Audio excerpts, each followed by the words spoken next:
Good afternoon, everybody, and welcome back to the Silmarillion Film Project. This is session number 9 of season 8.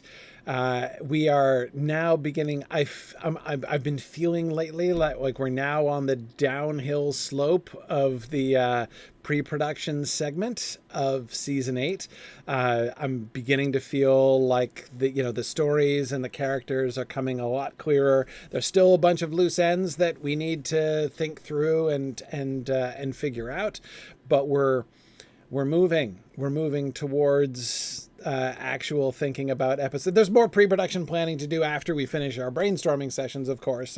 We'll want to do some of our now traditional pre-production episodes on things like casting and stuff like that. But in the meantime, we are making progress, and as always, it is good to be back with everybody. I've got our writers' room here. We have Ilana Mushin and Marie Prosser and Nick Palazzo with us, and today we're going to be thinking about the rest of the elves, like the Havens and the rest of the Havens and maybe Galadriel. We've been threatening to talk about Galadriel now for multiple episodes.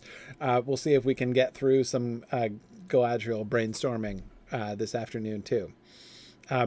But first, some announcements.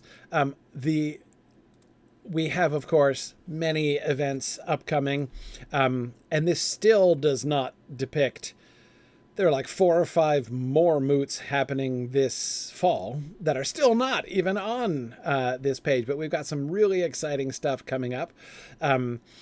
Exciting things like our very next moot, which is Tex Moot down in Houston. Always good to see our friends in Texas again, April 11th.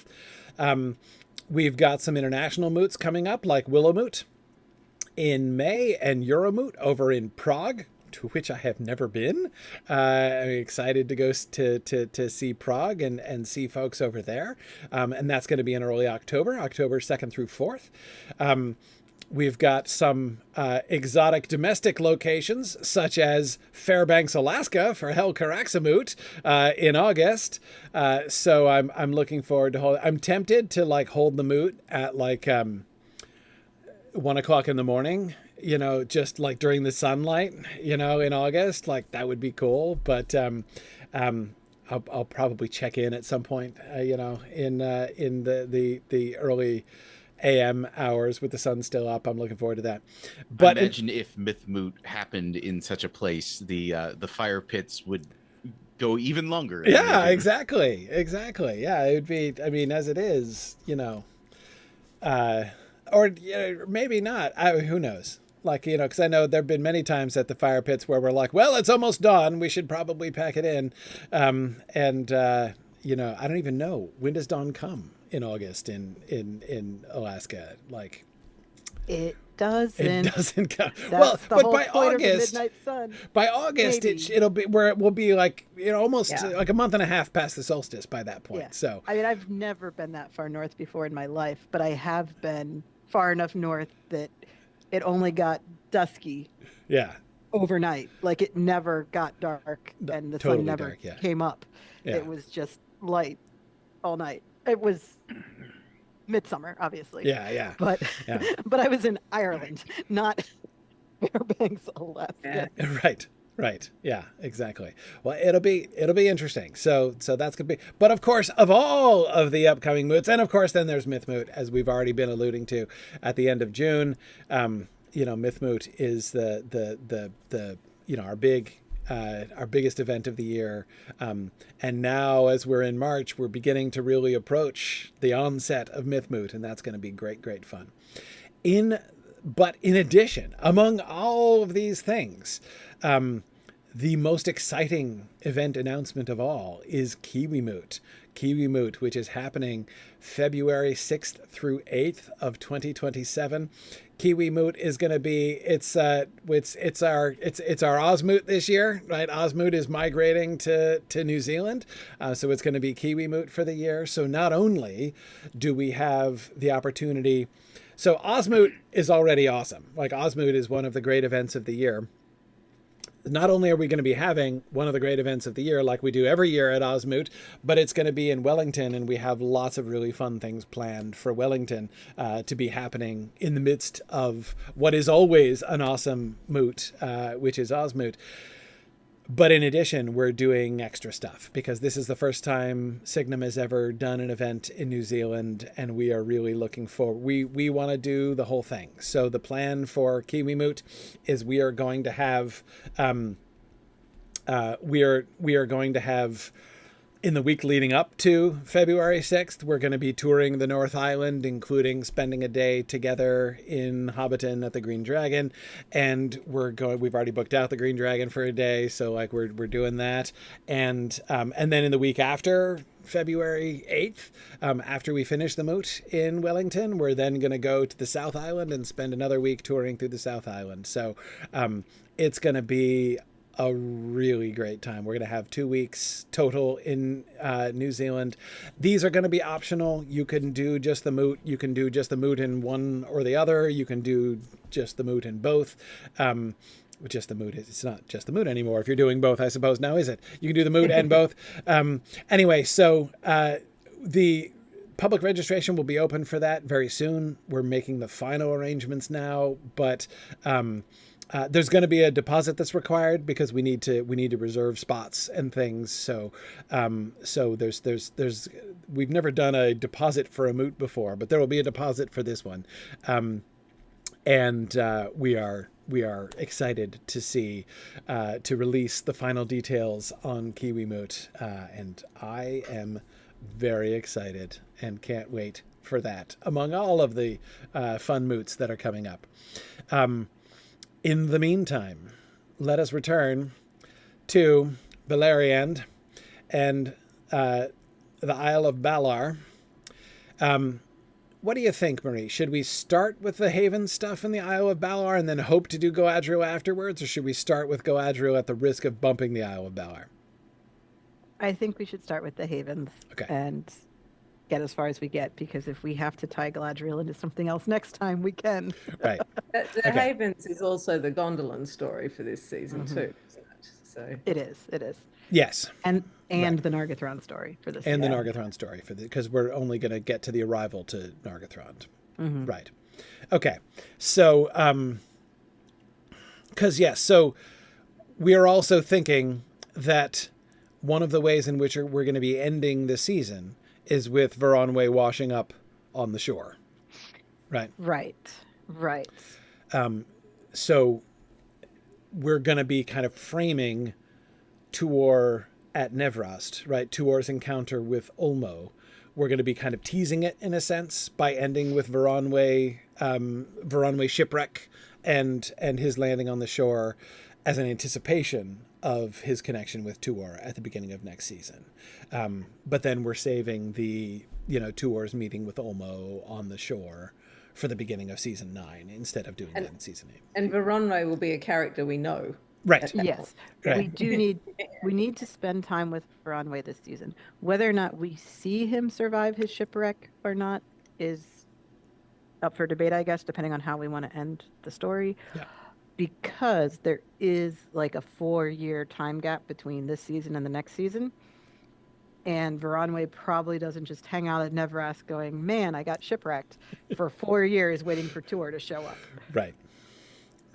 Tuor does a lot of tarrying along the way. Yeah. Yeah, Tuor can wander down the coast at whatever speed and be like, oh, I managed to make it to Nevrast now. Right. I mean, we have lots of textual evidence to support us in Tuor lingering for as long as we want him to linger. Yeah. Yes, he's a lingering kind of guy. But Veronwë would probably be like, I should go talk to somebody about what just happened. Right. And not stay there. So I'm not sure how we want to handle the timing with him. Right. And it is also, therefore, figuring out what his own personal story is and how, therefore, his shipwreck is going to fit into that story. Yeah. Is going to be so important. I think we have to sort that all out first before we know where exactly he ends this season. But we, at the very least, are putting him on a ship during this season. Right. He very, very helpfully gives us a bit of his biography, though, in the story. Right. It's true. It's true. Okay, so the the overall sort of chronological frame of the or like the chronological boundaries and plot boundaries of the Haven story that we're trying to develop here. It begins with the sack of Eglarest and Brithombar, and Círdan and his people finally being driven off the shore and creating the first refuge at the Isle of Balar. So beginning the and this is the very start of the refuge down by the mouths of Sirion, right? And the whole southern movement of the you know, so we're laying the foundations for future refugees to come, right? We're not going to lose. Not only we're not going to lose Gondolin, we're not even going to lose Nargothrond in this season, and yet we're going to begin. So we have a season to begin that pattern of. We want it to make sense when places like Nargothrond and Gondolin and Doriath start falling. We want it to make sense that the survivors all go south and end up, you know, in Balar or at the mouths of Sirion. And so this gives us an opportunity to show that as like the logical place of escape. This is the effect of the Nirnaeth more broadly in Balerion, which we're trying to kind of ram in at the beginning of this season to really, you know, make it hit just how devastating this loss was. Yeah. That orcs are, you know, managing to get into Balerion now in a way they weren't doing before. Yes. And I guess the sack of the Havens is that far south is a great piece of evidence of how long Morgoth's arm has grown in that sense. And especially since episode 1 of season 8 is going to be focusing fairly narrowly on Dorloman, right? And because there's plenty to do in showing like how have things changed in Dorloman and what's the situation with Morwen and Turin and the birth of Tuor and the death of Rian. Like there's lots to do in that first episode just in Dorloman.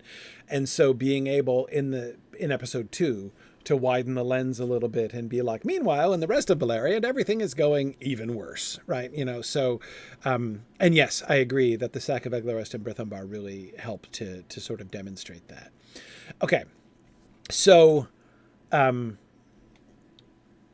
so from the establishment of the new refuge on the Isle of Balar through the shipwreck of Varonwe, with, in the middle, Turgon's decision to send out mariners into the west to seek for aid. That's the basic shape that we need, that we're sorting out here today.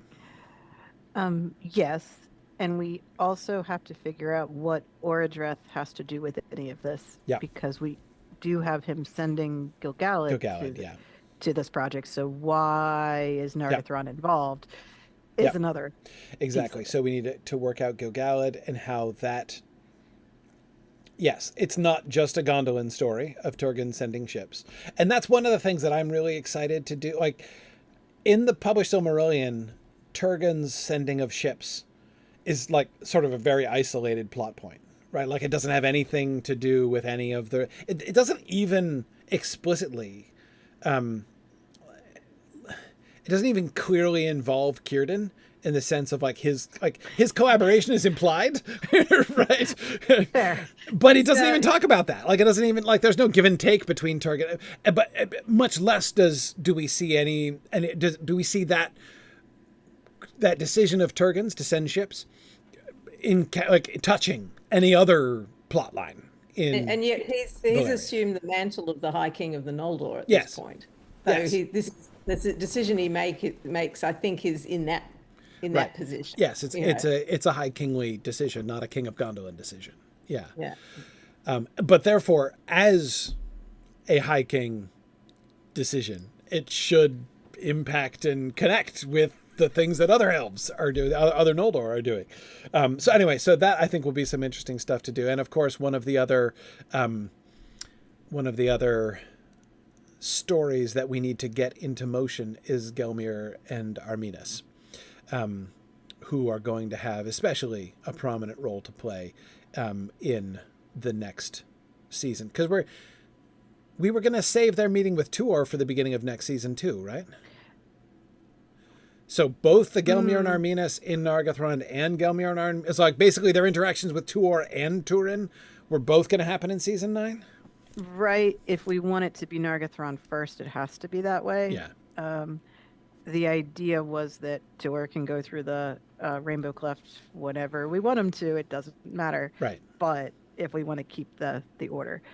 As far as where they're coming from originally, in our version, we were going to have them be Elves of Gondolin, which means that they've come with Varanwe to get to the Havens. Right. Or the Mouth of Sirion anyway.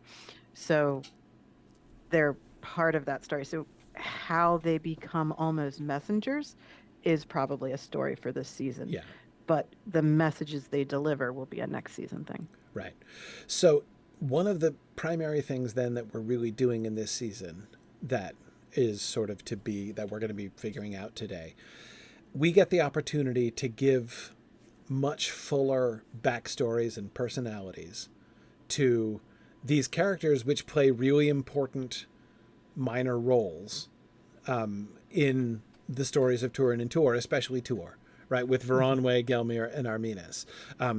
That instead, I mean, like when they pop up in the Silmarillion, they're kind of random, right? You know, it's like, and Tuor meets 2 random Noldor that you've never met before called Gelmir and Arminas, right? And they tell him this thing.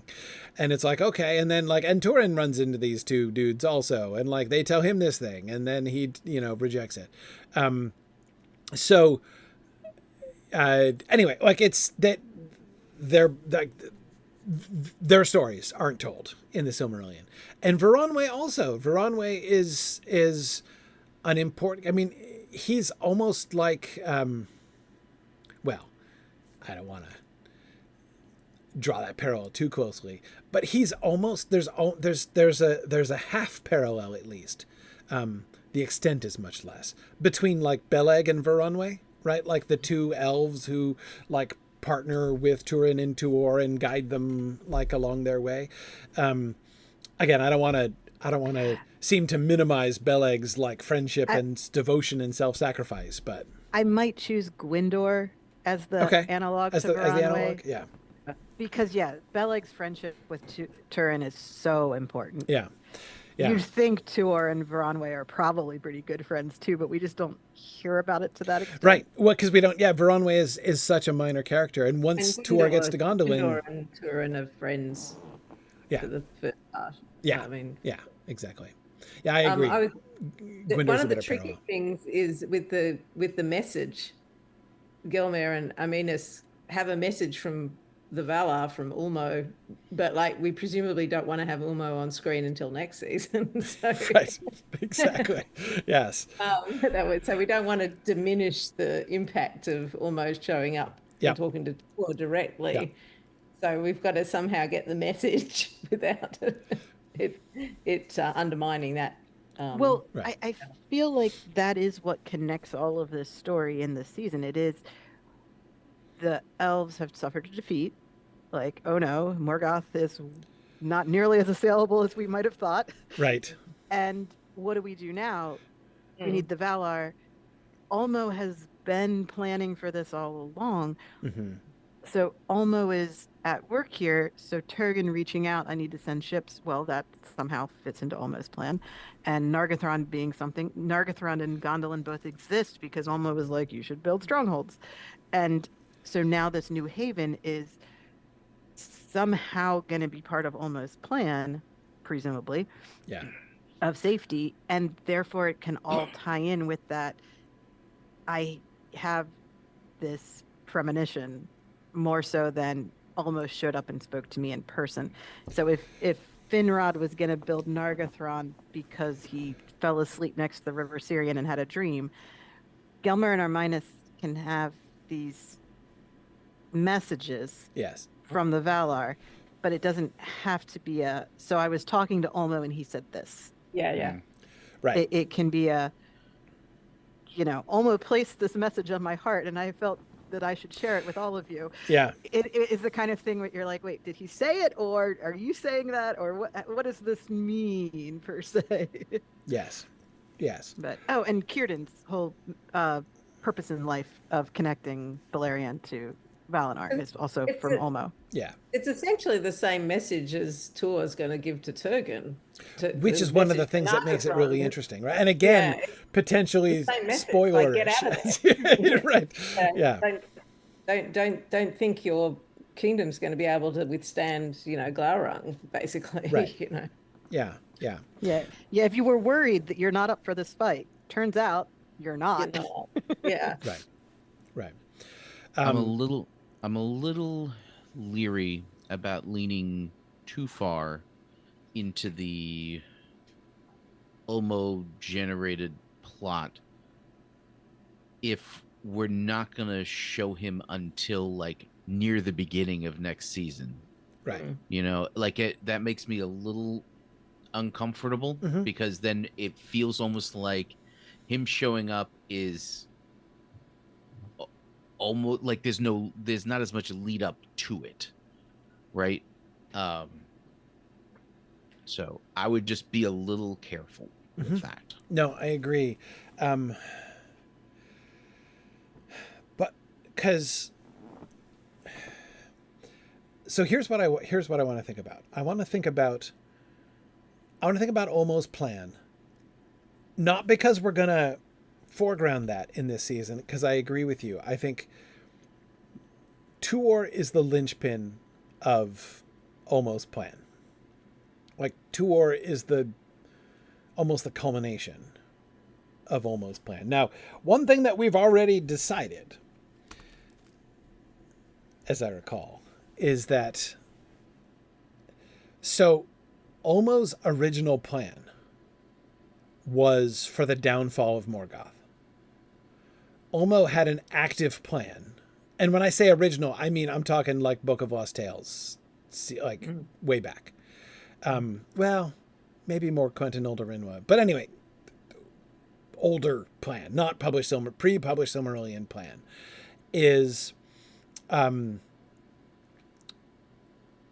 what he tells to Tuor originally is making the prophecy, because the message to Turgon originally is not run away, it's attack, right?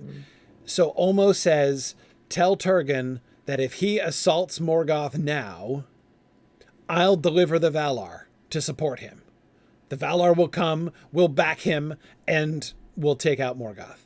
But this will only happen if he agrees to attack. And Turgon doesn't agree, and he won't do it. And he locks his doors up instead, and hence fall of Gondolin. And the bringing to naught, or at least the significant delay, of Olmo's plans and prophecies for the destruction of Morgoth and the bringing of the War of Wrath. So we've already decided that we're not doing that full old version of the plan. No. And we hinted at it and worked it in a couple of places. Yes. One was with Fingolfin's big push, trying to do that. Like, maybe if I attack, but he doesn't attack. Right. And then with Turgon getting his original message to go to Gondolin, we tweaked that a little bit to incorporate some of the older version of the story. Right. Some sense of preparation.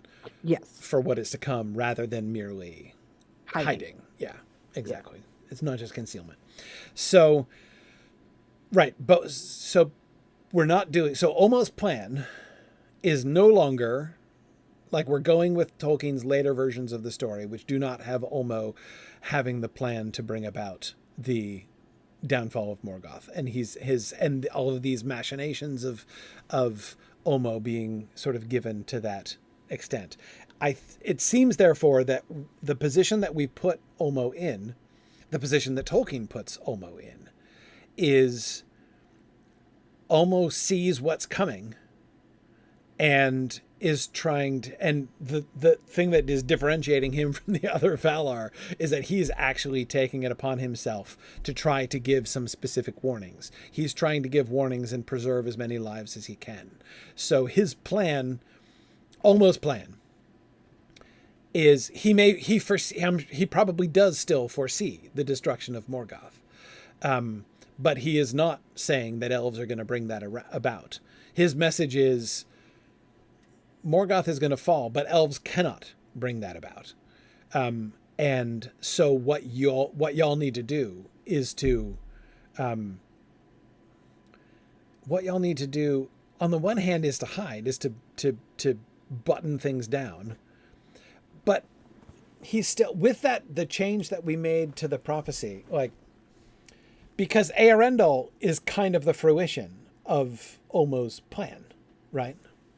And so therefore we can still see Ulmo as, in a sense, conspiring directly to bring about the War of Wrath, to bring about the intervention of the Valar into taking down Morgoth.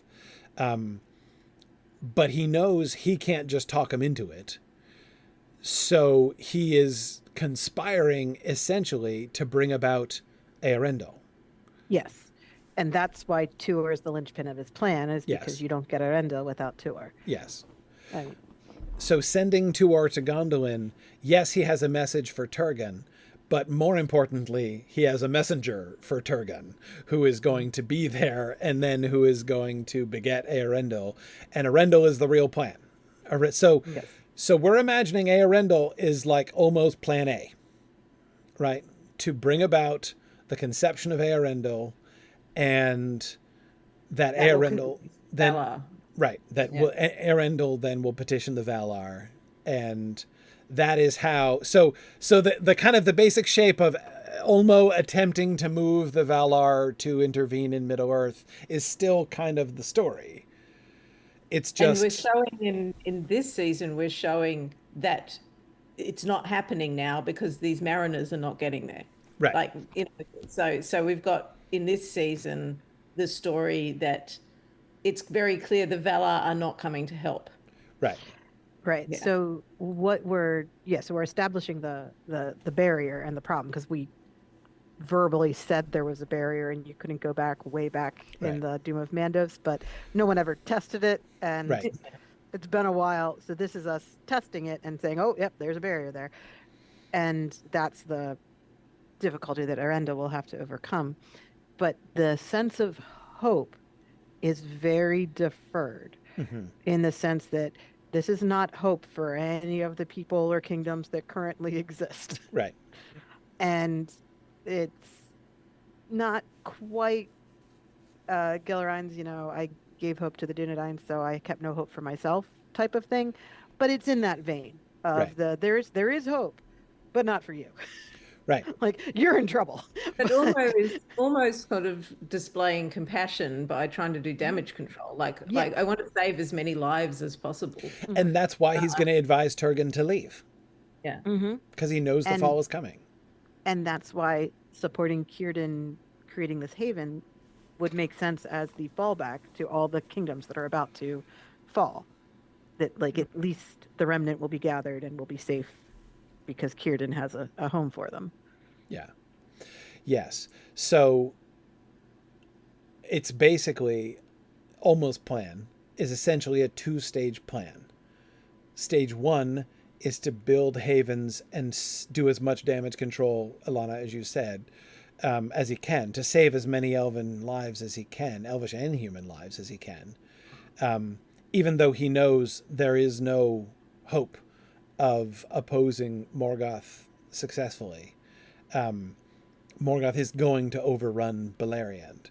And even the refuges that Finrod and Turgon set up at his advice in Nargothrond and Gondolin, like, the time has come. The time is coming soon for both of them. And he can foresee that. And so he's trying to save both of them. Not to preserve the refuges, but to save as many of the people as he can. That's stage one, until we get to Eärendil and the intervention. And that's stage two of his plan. How do we convey that this is almost stage one plan? Right. So we don't, on the one hand, we don't absolutely have to. Like, it doesn't have to be obvious to everybody that this is his plan all along. But we do have plenty of opportunities to kind of hint at it without making it without making it the whole central, sort of center of this plot.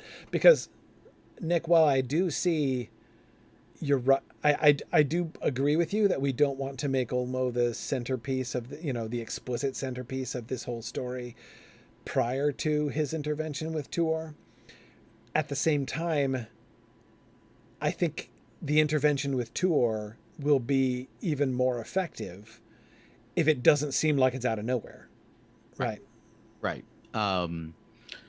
So one thing that might be preferable is in this season to make all of these teases that somebody is helping them, but not name Olmo until the end, right?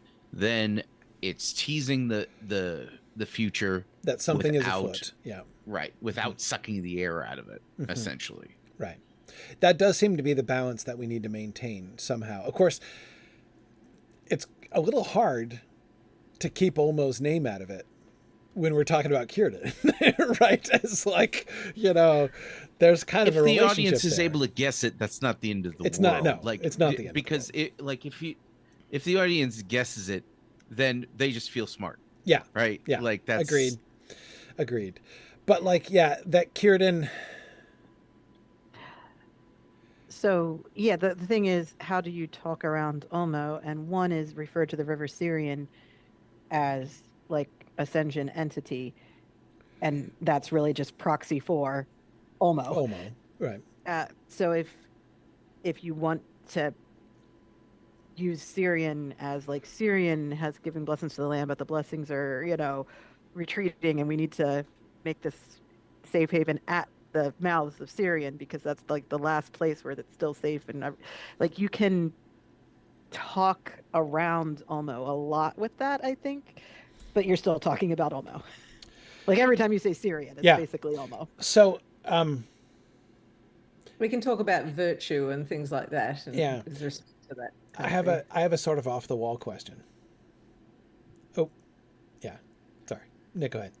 I'm not an old dude at all. One thing that you can do is certainly talk about the fact that the source of Sirion is corrupted. Yes. The corruption of Sirion was something I was just going to allude to, and here's how I was going to allude to with my off the wall, out of the box.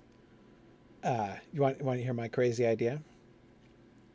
What if we introduce the River Sirion as an incarnate character, or not incarnate, as a visible character, like a Goldberry, precisely like Goldberry. So it has always seemed to me that the way that Tolkien talks about the River Sirion in, basically after reading not only the Lord of the Rings but the drafts of the Lord of the Rings, I'm pretty confident that Tolkien thought of Middle Earth as being full of spirit beings like Tom Bombadil and Goldberry, who just don't appear on screen most of the time. And we get hints of them in some places, some strongly, like Carothras, some less strongly in other places like Holland, when Legolas can't talk to the spirits there because they're different than the spirits back home.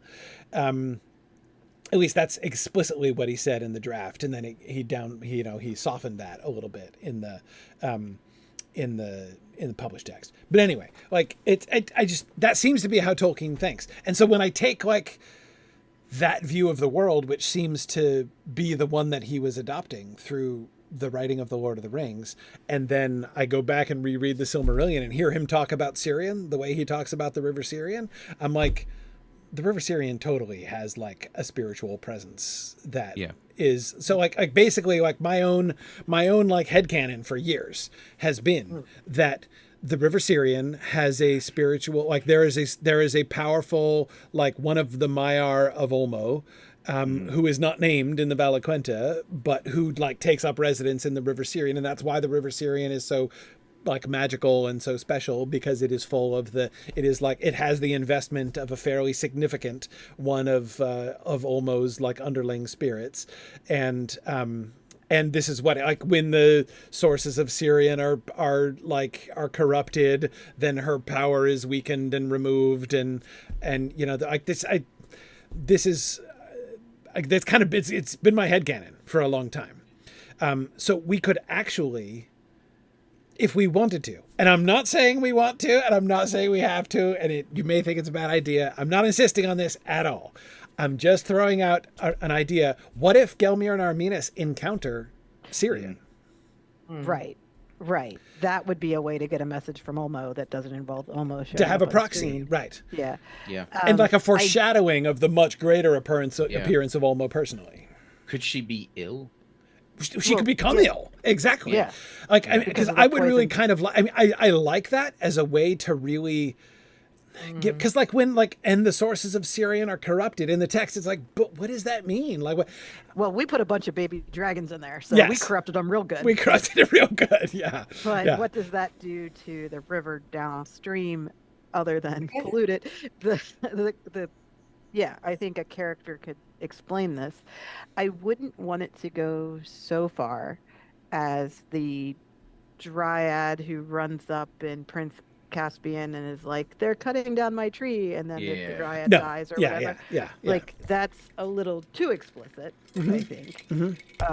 Because I don't think Tolkien wanted his spirit of the river to be that level of one-to-one. Yeah, no, I agree.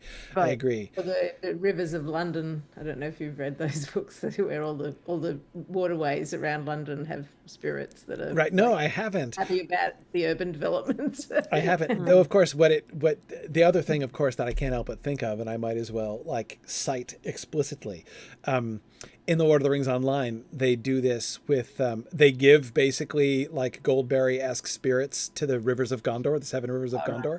So like when you're questing through Gondor, you actually encounter the spirits of the river who look kind of like Goldberry, but are dressed differently. And they're like the 7 sisters who like inhabit the 7 rivers of Gondor, which I think is beautiful on lots of fronts. I think it works really well in Tolkien's world, and also it's kind of nice given how much Tolkien thought about the 7 rivers of Gondor. Right. The Sirian, he talks about Ulmo's special relationship with Sirian. Yeah. Direct. Yeah.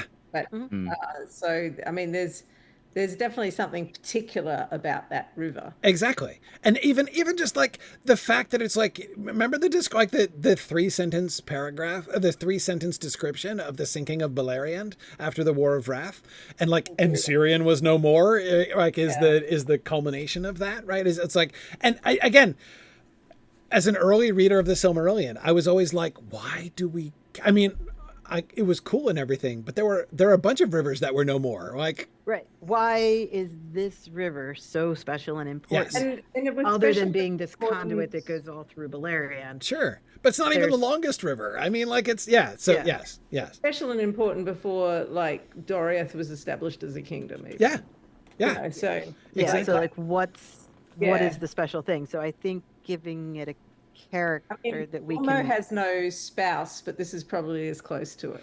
Yeah, she might be like just Ase, Uan, and Sirian, right? Like are like the could be his his folks, So if we're trying to avoid something being quite so overt as the Dryad in Prince Caspian, what then are we expecting here? Okay, so here's what I was thinking about the difference between so if we were going full Narnia version, what we would do, right, is have like the spirit of Sirian show up and she'd be all sick and pale looking or something because of the corruption of the river, like it's corrupting or harming her also.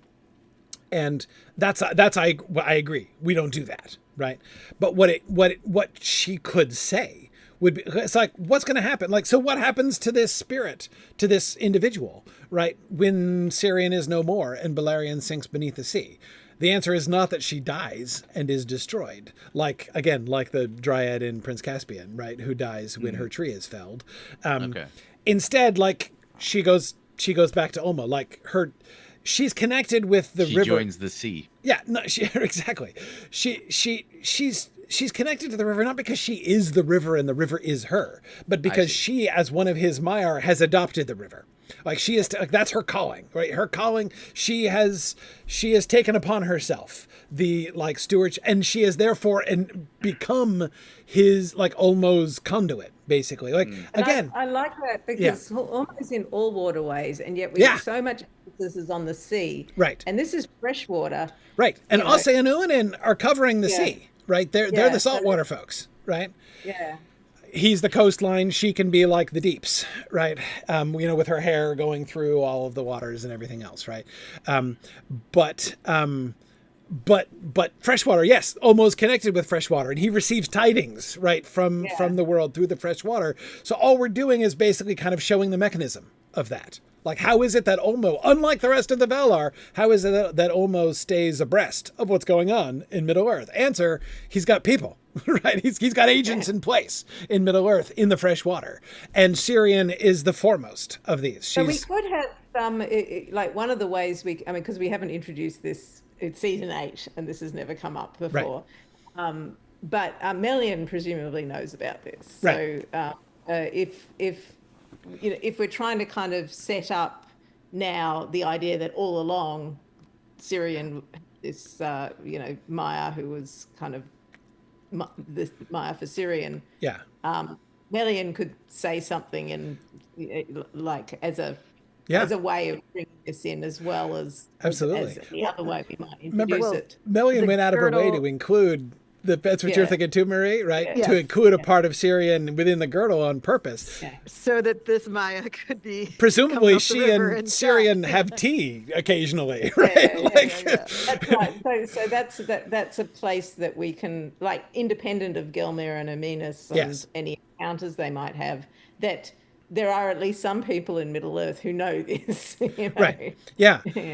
And I mean, it's, we know we have not brought in Syrian as a character before in the first 7 seasons, but there hasn't been much of a call to. Like we haven't, and it really, this really is the point of the story where with the corruption of the Syrian and like this is like those kinds of things start being discussed, that like, Olmo talking about like my power is withdrawing from this area. Like, what does that even mean? How? Why? Well, it would make sense if Syrian herself like is having to withdraw, right? Because she's being driven out by Morgoth, essentially. I wonder if we could even like, if the encounter, and this can be prior to an encounter with Melian, if the encounter with her starts out as almost hostile, because like kind of like the Treebeard, the beginning of the Treebeard encounter, because there's been so much corruption that she could even feel animosity to anybody.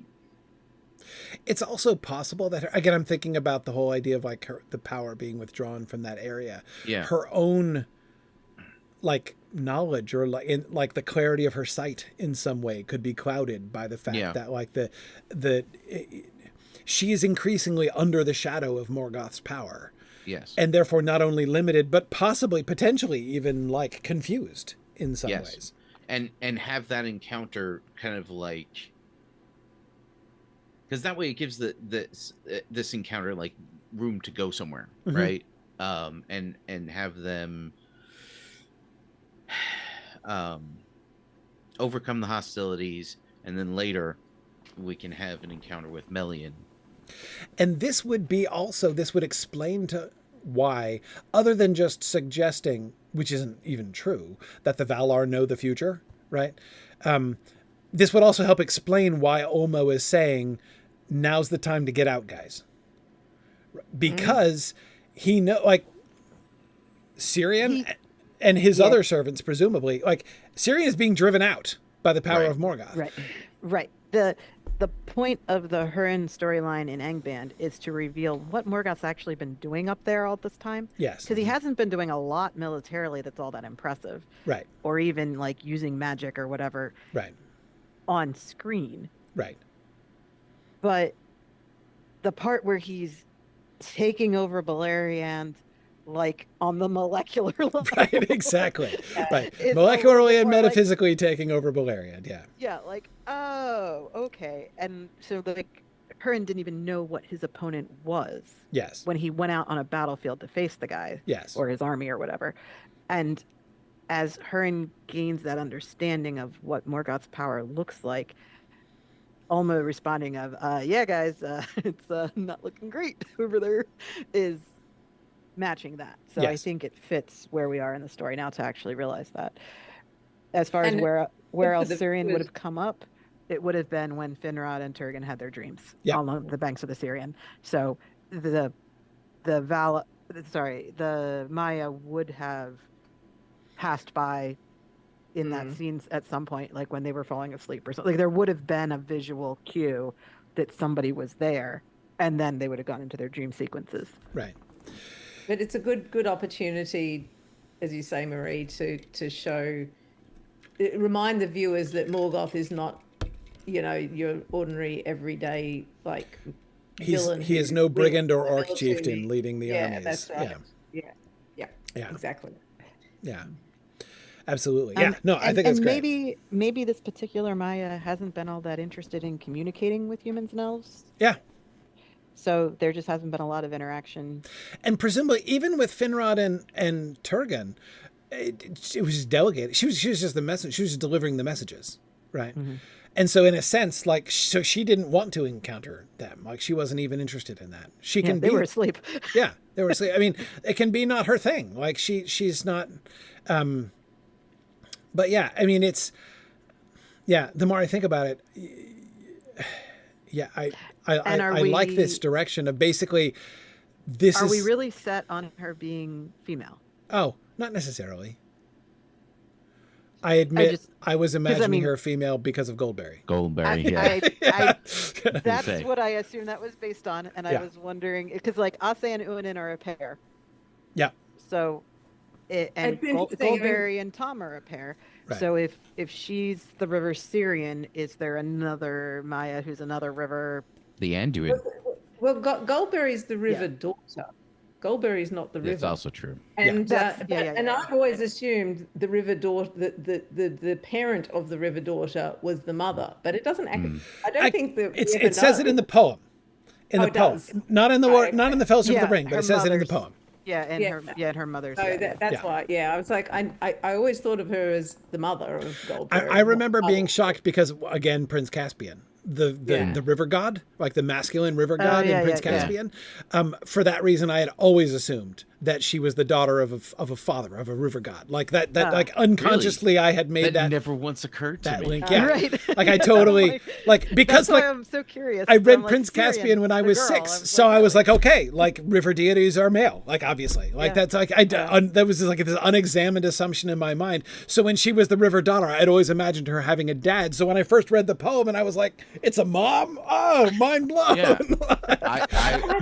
I quite like it. It's a female to pair with the mate of Melians, Yeah. So there's one possibility. And I mean, the Maya can be a loner too, like Ulmo. She could be a loner. It doesn't have to be somebody who has a partner. And if it does have a partner, the partner doesn't have to be a river. Oh, good call. What if her partner were like a if it like so either way a totally different Maya that has nothing to do with Ulmo. Like some kind of rock elemental spirit inhabiting could be like a mountain range of Sirion, the gates of Sirion. The gates of Sirion go through the mountain range, symbol of their union. Yeah. And that would be the range that ends in the lone mountain at the end. It's like Caradhras, only friendlier.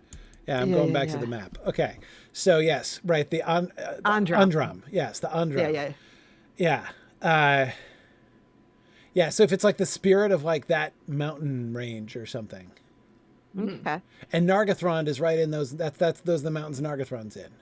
Exactly, and it's Amun Areb, and at the end of it where Feanorins are where Denethor died. Yeah. Yeah. Well, Denethor died there, but the Feanorins are gonna end up there. Yes, and the Feanorins are gonna end up there. Yeah. Yes. So like, I would think that the both of them. See, and now that like since the Karathras is vaguely referred to as male, now I'm definitely thinking of like the river is a woman and the mountain guy is the guy. The mountain guy and the river woman is kind of what I'm definitely thinking of now. But he could be, I mean, like, again, it could be just in the whole spirit of like Olmo is getting not just forebodings of the future, but he's getting intelligence, right? Knowledge, yeah. Yeah. Like the Maiar of the land are being, like their lands are being corrupted and they are being driven out. And so Syrian, especially if she is the spouse of Andram, right? So we've got Andram and Syrian, who would be, I mean, those just presumably would be the names of the Maiar, after whom the things are named. They would or both just what they wind up being called in the same way that why can't I remember Mandos's actual name? Namo. Yes. Yes. Yes. The issue with Namo and Irmo is that everyone knows them as Mendes and Miriam. That's right. So don't feel bad, Nick. It puts you in the majority. You also know him as Mendes. Yeah. Yeah. I know his real name though. I know. you do. I know. This happens to me all the time. I'm just passing on to you the rationalizations I give to myself when I do this. But anyway, yes. So Andram and Syrian then both would be feeling the pressure. And so like, and therefore this makes Syrian, as it were, a conduit to, like, if Andram, so like if we imagine that Andram is at least like, he's got to be at least part of a like council of like, you know, the earth and mountain spirits of Beleriand, right?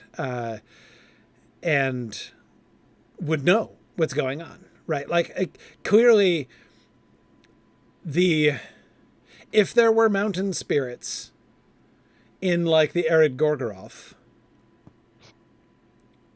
or certainly like in Thangarodrim, presumably there was somebody who was displaced or taken over, like corrupted presumably corrupted by Morgoth. Right? I was about to say, whoever was originally in that area is on Morgoth's side. Right, exactly.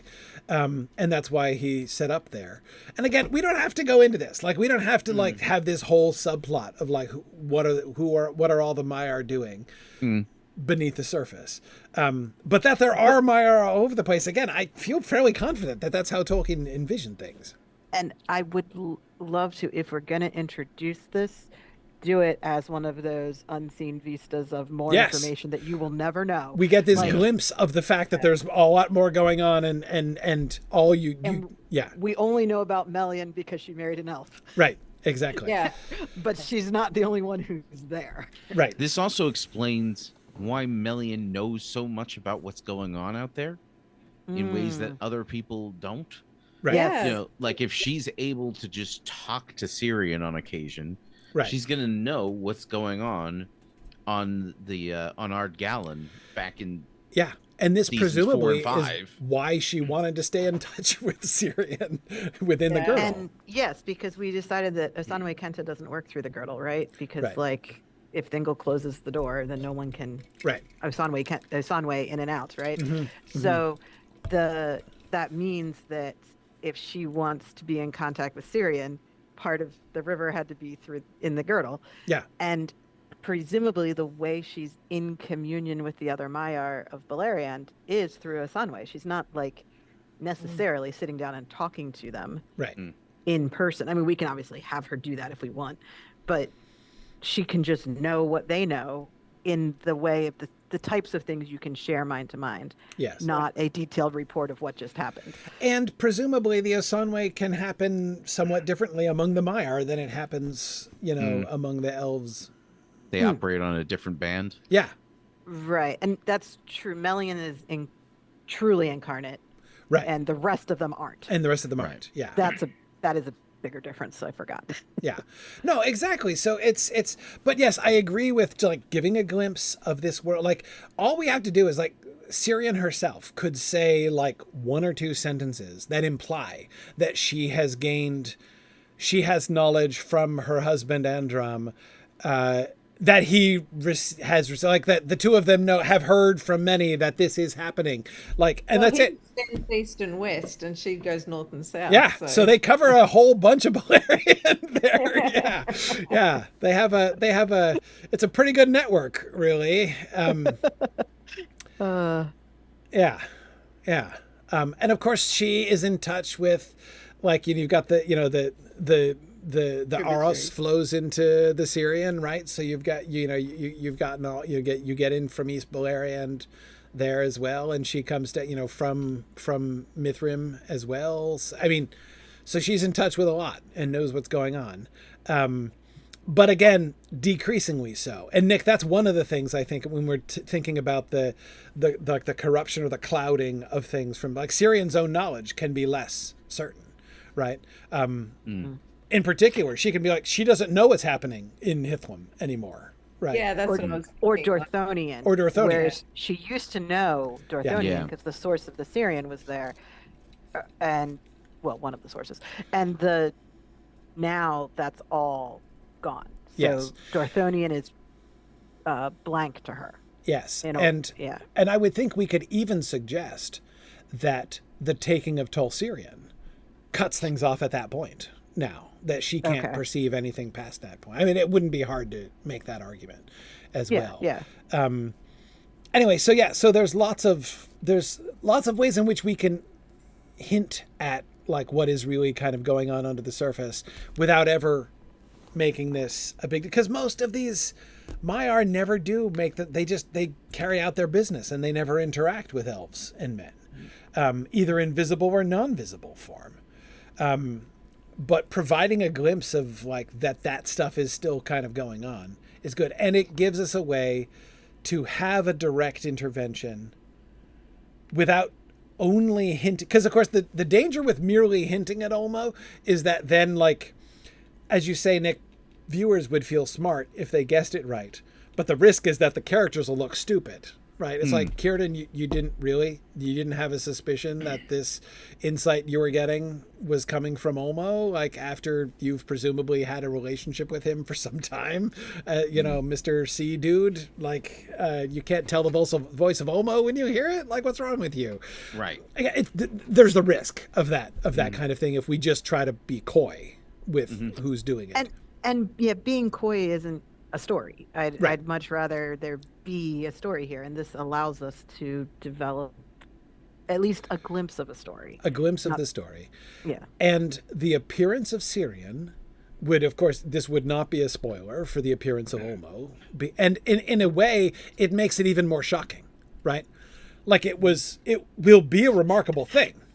And it'll be a surprise to the people who have read the Silmarillion. It'll be a surprise to people who read the Silmarillion. Yeah. That's always something we love to do. Of course, if we wanted to finally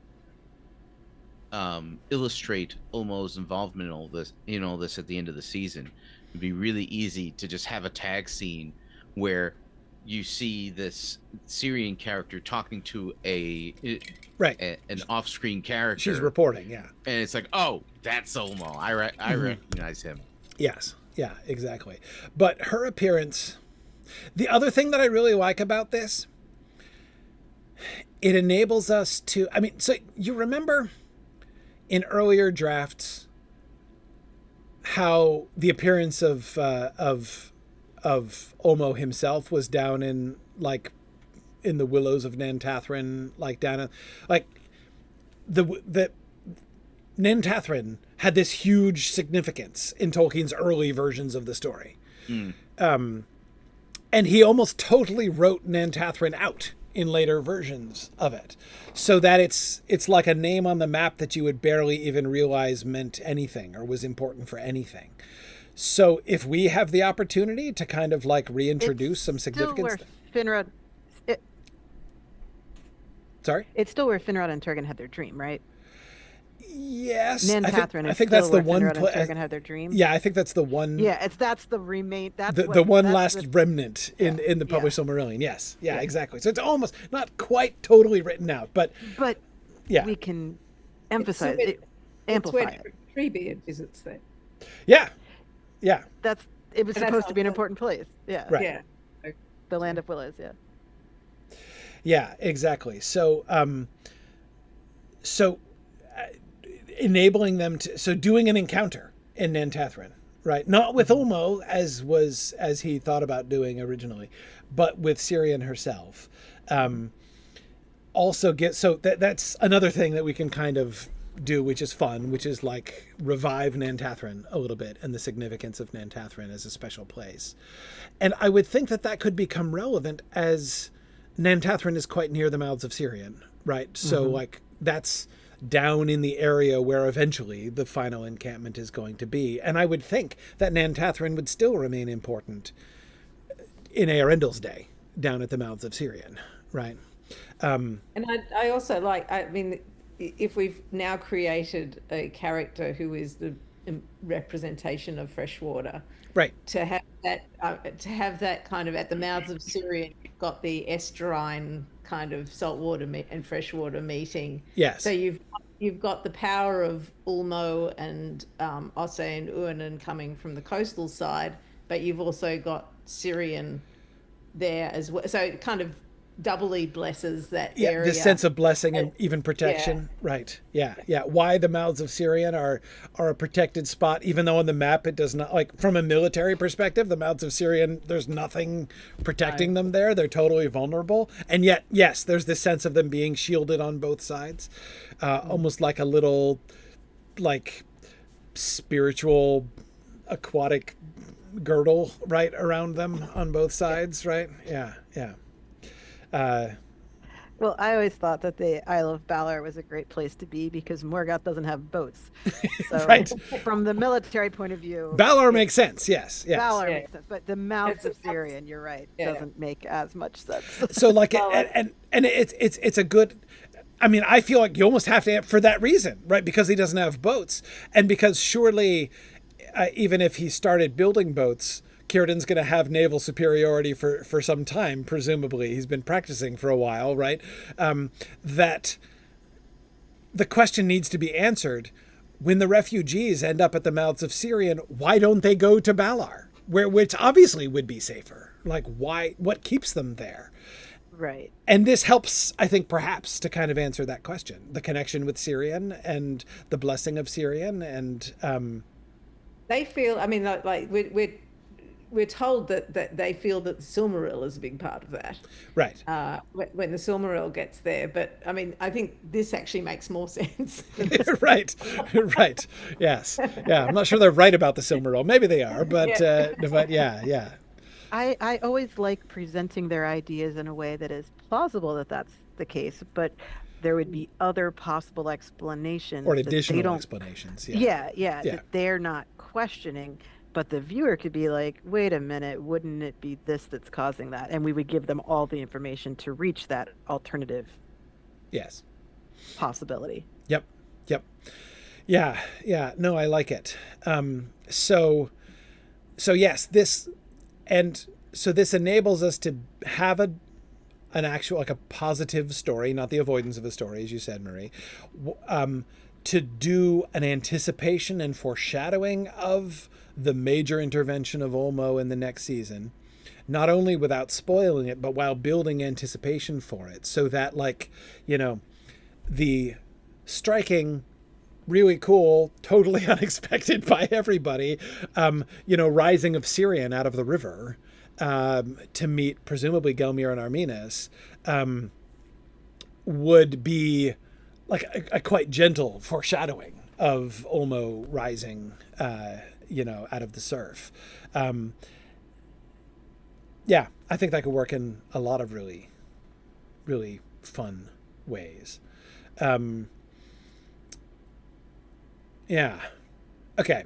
And the message is for Nargothrond, right? The message, yes. Which means now we have a problem. Yeah, well, we've always had a problem. We've always had a problem. In the published Silmarillion, they don't know how to get to Gondolin because they don't know where it is. So them wandering through the Rainbow Cleft for no reason is like, whatever, they're there. We've made them recently coming from Gondolin. They know exactly where it is. So they have to have some reason to not think that they have a message to take back to Gondolin. I have a radical suggestion. All right. My radical suggestion is they don't show Tuor the Rainbow Cleft. If we remove them from that plot point, things solve themselves. We don't have to remove them from the Tuor story. They can just meet them somewhere else. Have them point the way to Nevrast later on. So Tuor gets through the Rainbow Crest himself. Like, sure. He finds the Rainbow Cleft, and we can have that be like, you know, still a fun end of Tuor season moment. Him going through the Rainbow Cleft. He won't know it's called the Rainbow Cleft, but that's okay. He can name it the Rainbow Cleft. The Rainbow Cleft literally doesn't come up in any other story, right? So, like, we can do anything we want to with the Rainbow Cleft, right? He gets through the Rainbow Cleft, and he can take it as a kind of a sign, right? I mean, it can be a place of wonder. And he can take it as a sign that he's supposed to do something, but he still doesn't know what, and he still doesn't know where. And so he can still do a lot of lingering and wandering between Drengist and Vinyamar, basically. Mm-hmm. And therefore, since he has an almost indefinite amount of time and quite a bit of geography in which he can be lingering along the shores of the sea. He has 4 years. He has 4 years right. to get down there. Yeah. Exactly. So he's settled down, he's discovered the sea, but he doesn't know he's got a purpose yet, right? Necessarily. He's just escaped from being a thrall. Yeah. And so he's discovered the sea, and he's like, so he spends 4 years building up his like sea longing that's going to be dominant in the rest of his life, right? And Gelmir and Arminas can come upon him there and be like, Vinyamar, that way, right? What are they doing halfway up the coast? Seeking him, potentially. Oh, okay. That is a radical. Yes, we didn't just get him out of the Rainbow Cleft. We changed the purpose of that meeting. Well, okay. I'm just saying, like, so Gelmir and Arminas, I agree. Like, we had 2 problems with Gelmir and Arminas' story already. One was how to get them up there. Right. And 2 is the sequence. It makes more sense for them to go to Nargothrond. Like, why would they skip Nargothrond and then come back to Nargothrond? Right. It makes perfectly more sense for the first thing they do be go to Nargothrond, which they're not going to do till next season. So that's always been a problem. So we could solve both of those problems. Here's why they don't just go back to Gondolin. Because they're given a job. Sirian gives them a job. Yeah. I was, my question was actually a bit more about the message than how do we get them to where we need them to be. Like, their message, they're from Gondolin. Yeah. And the message that Sirian, their interaction with Sirian is going to lead them to go to Nargothrond and give a message that Orodreth should not love the work of his hands. Right. Essentially. Yes. Why? I'm just like... Well, the immediate reason as to why she tells them to get out of Nargothrond is because she is going to be, especially now with this backstory we've given to Sirian, extremely well informed that the power of Morgoth is encroaching heavily in their direction. Like, doom is coming. Even like, you don't even have to worry about Glaurung personally. This is not even just about Glaurung is so powerful he's going to take you guys out. The power of Morgoth is advancing across Talith Dirnan. Her husband Androm knows it, can feel it, right? And so she would speak with best authority. I mean, she has a lot of information about Nargothrond. This is. I mean, in the book, it's kind of, you've built this bridge. That was a stupid idea. That's a big part of it. But we're kind of suggesting that this message comes before the bridge is even built. So no. It doesn't have to. We're gonna have them deliver the message in Nargothrond next season after Tern has built his bridge. Okay, all right. Yeah. The problem was that we wanted Tour to go through the Rainbow Cleft at the end of this season. So we were like, ah. And that's why we have both the location and the timing problem with Gelmir and Arminas, which if we just keep them in the greater Nantathrin region for most of this season. Yeah, that's fine. And then, so like they can end the season setting off. Their meeting with Syrian can happen near the end. Yeah. In fact, we could even use it. We could even use the meeting between Gelmir and Arminas and Syrian as the way to, like in episode 12 or even 13, as the way to be like, doom is coming. Because even though this is the Turin Turambar season, there's a very limited amount of doom that's going to come down in this season. Right? Beleg's death and the fall of Amon-Ruth are the only two things that are doomy in this season. Beleg's death is occurring at the end of episode 12. Yes. So, as far as where in the season that happened. Right. And so jumping off from that to a warning that doom is coming. Like, inevitable doom is coming to Beleriand. Morgoth. I was about to say Morgoth is on the move. You got me thinking in all these Narnian terms now, Marie. But anyway. It's all your fault, Marie. Yes. But anyway, like, Morgoth is moving. Morgoth is invading, and it's not just a dragon problem, right? This is not just if you could deal with the dragon, things would be fine. Things won't be fine, right?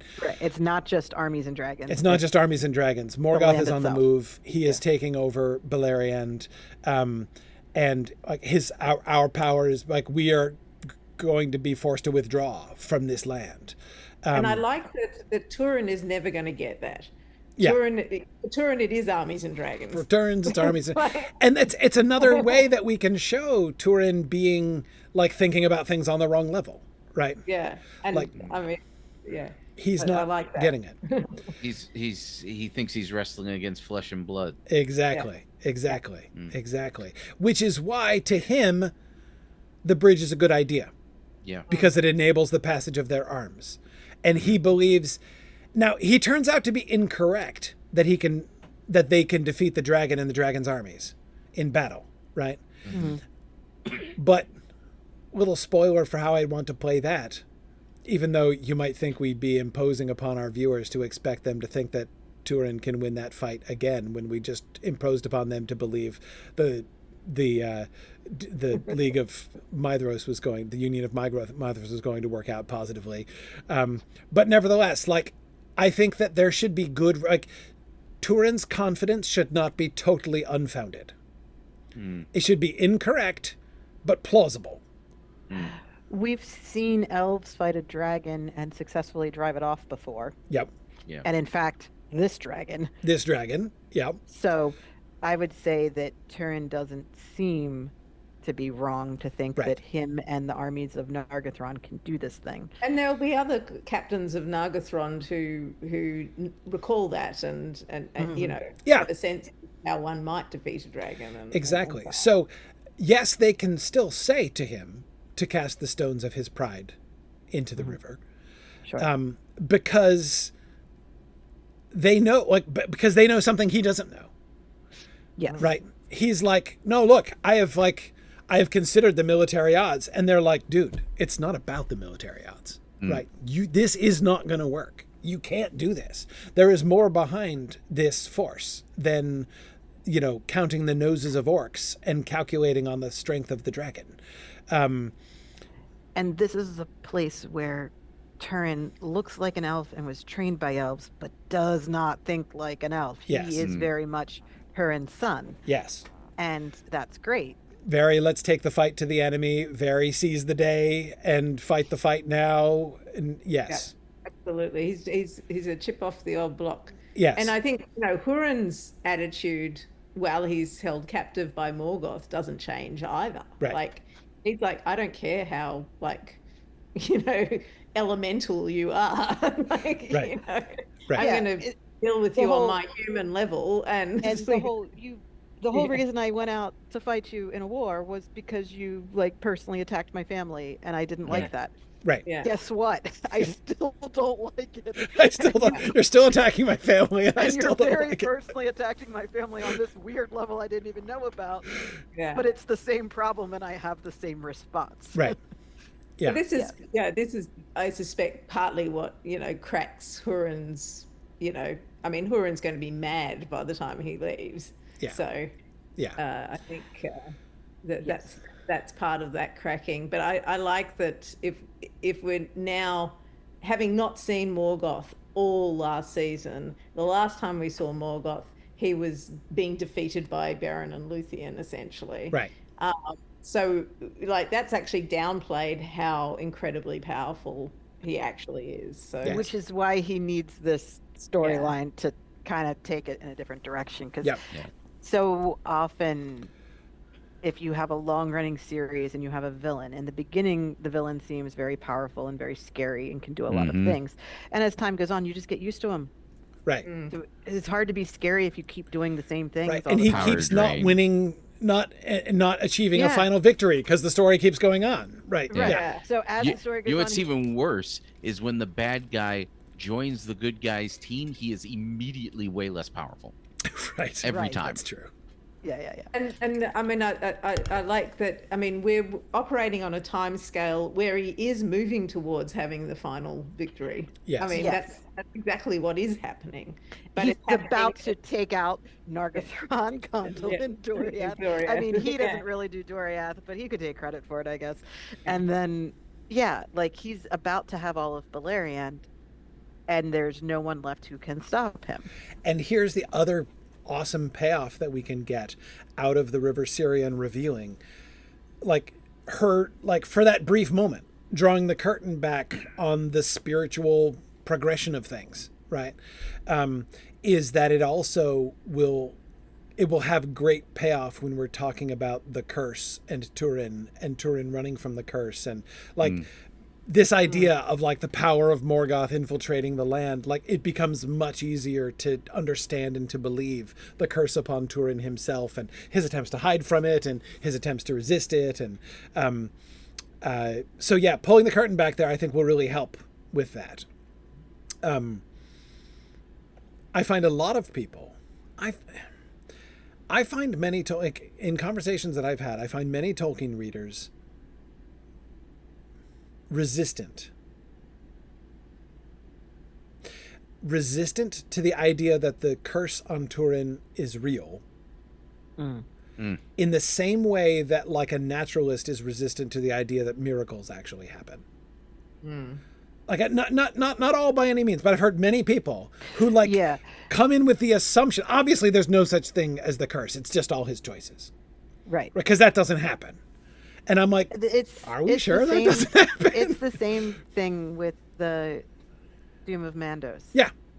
Is any of that real, or do they all just set themselves up for it? Right. And it's like, yes, they all make those choices, but that doesn't mean it's not real. Yeah. That there's not. Yeah. Then they're being acted upon in some way. Right. Yeah. And like with the Feanor, is it binding? Yeah.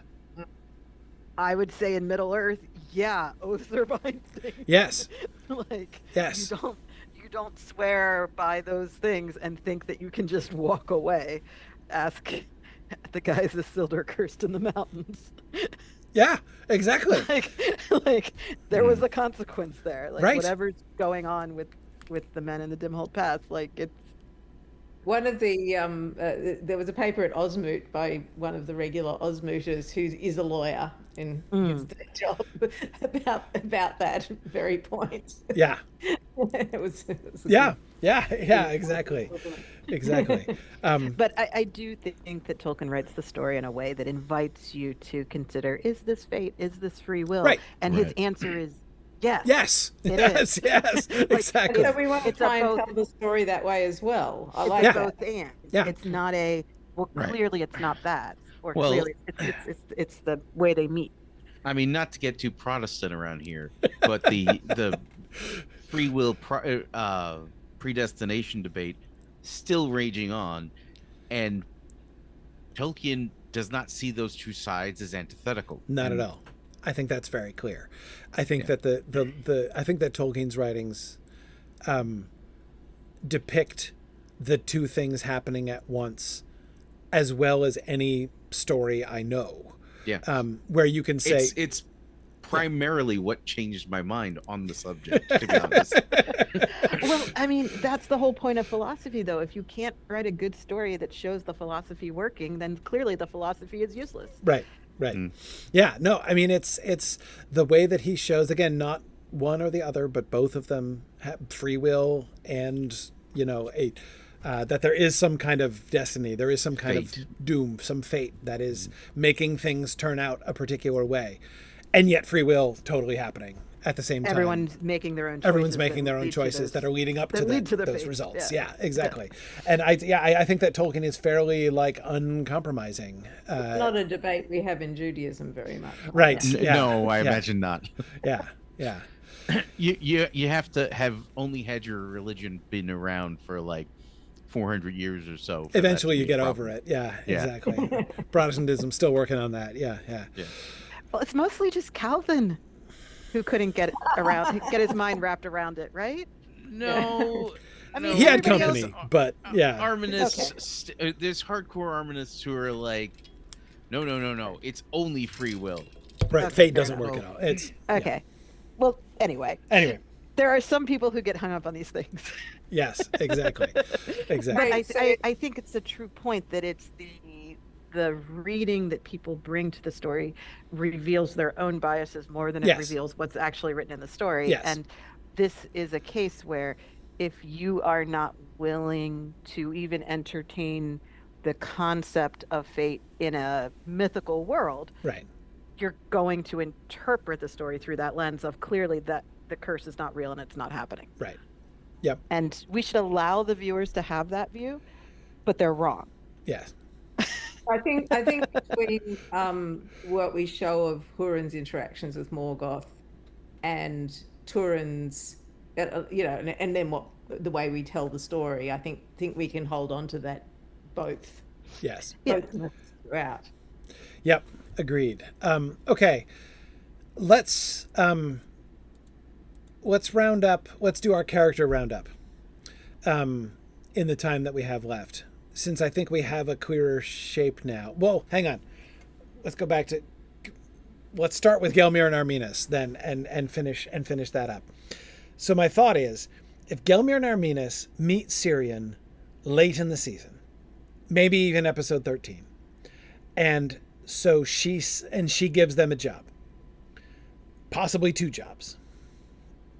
At the very least, she's like, you got to go to Nargothrond and tell them this is not gonna work out. And so at the beginning of season 1, but that's what I mean. It's just before the bridge is built when she gives this message. We do still have to delay them 4 years before they get to Nargothrond.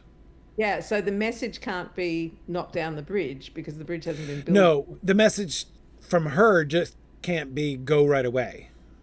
Yeah. Well, is there any reason that she would give them a message when she first meets them? She's encountering them, finding out who they are. They might have a conversation about the bad things that have been happening. If they show up next season with, hey, I've got a message now, we can hear the message. Yeah, and we can hear it for the first time when they deliver it in Nargothrond. Presumably they could have gone back and talked to her again in 4 years in between. So what we do in this season is just establish the relationship between Gelmir and Arminas and Cirion. Yeah. Yes. Yeah. I want them to meet, to share concerns and their understanding of how the world works at this time. Right. That's where they need to get to. But this is the impact of the near knife. It started before the near knife, but this is really accelerated since then, and it's part of that story that we're telling this series. And by the way, I'm thinking ahead to Tuor for a second with Gelmir and Arminas. They don't have to know or be told any. So if we get Tuor through the Rainbow Cleft to the sea, right? So Tuor is at the sea. So Ulmo will know he's there at the sea, right? And so Ulmo knows he's got to get him down, right? So Ulmo can be like, "Hey, hey, Syrian, could you mention to them, like, yeah, you got it, yeah, I need you to go fetch this human." Who just and they don't need to know anything. They used to live in Nevrost, right? So like so they know where Vinyamar is. So all they need to know is like so they're on a need to know basis. They're like, hey, there's a dude on the coast. There's a human on the coast, near Drengist. Find him and tell him to get to Vinyamar already. And they might guess because they might remember the suit of armor that Turgan put in Vinyamar and everything. So they might be able to make some shrewd guesses as to who this dude is.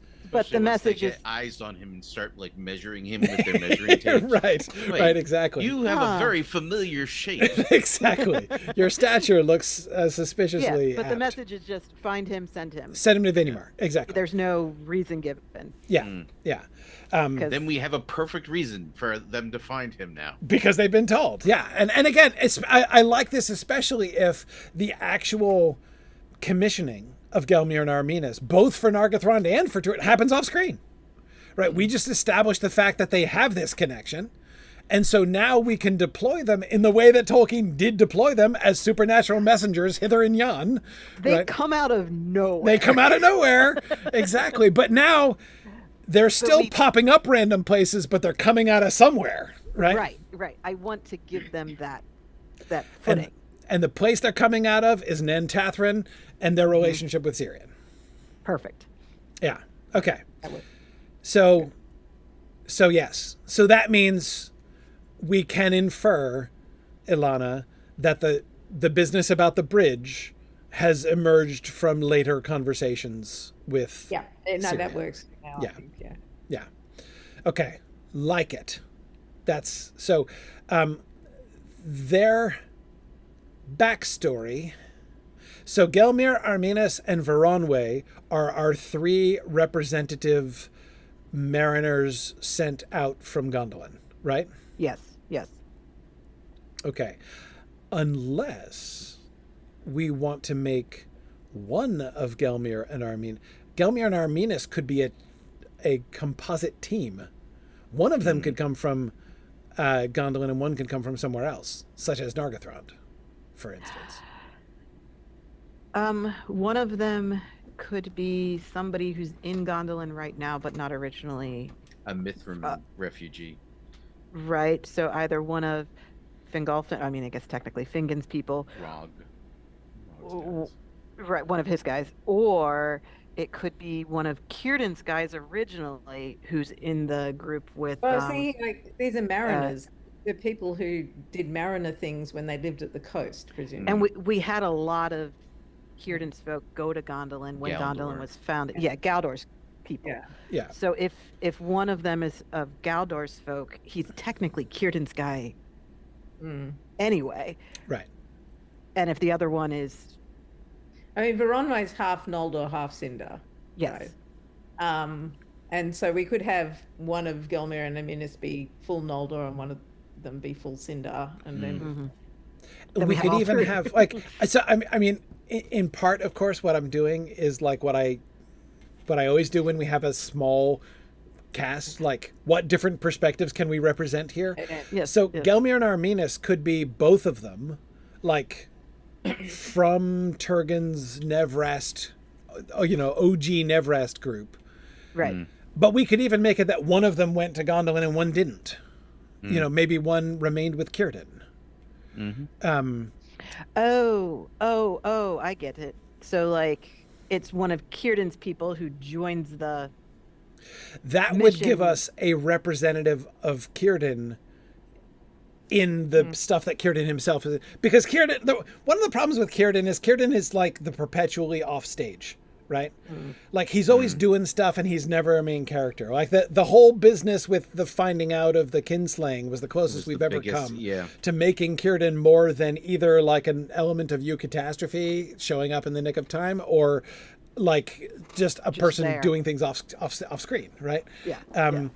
And I don't mind, like it's kind of Círdan's thing, right? He's the boat builder, right? That's him in Lord of the Rings too. That's him in the Lord of the Rings too, exactly. Very much a supporting role and an offstage role. Right. So if one of those guys is from either Brithambar or Eglarest, right, and retreats with this attack at the beginning of the season. Yes. And then the other one comes with Veronwë from Gondolin. But they were old friends, both of them old friends back from Nevrast. Because they're both Círdan's folk originally, just the other one went with Galdor. Yeah, yes. I like that for them, because then it's old friends reuniting feels like a good way to have positive energy that will lead to now you're almost messengers. And that's why the two of them are like a buddy cop movie from now on. Yeah.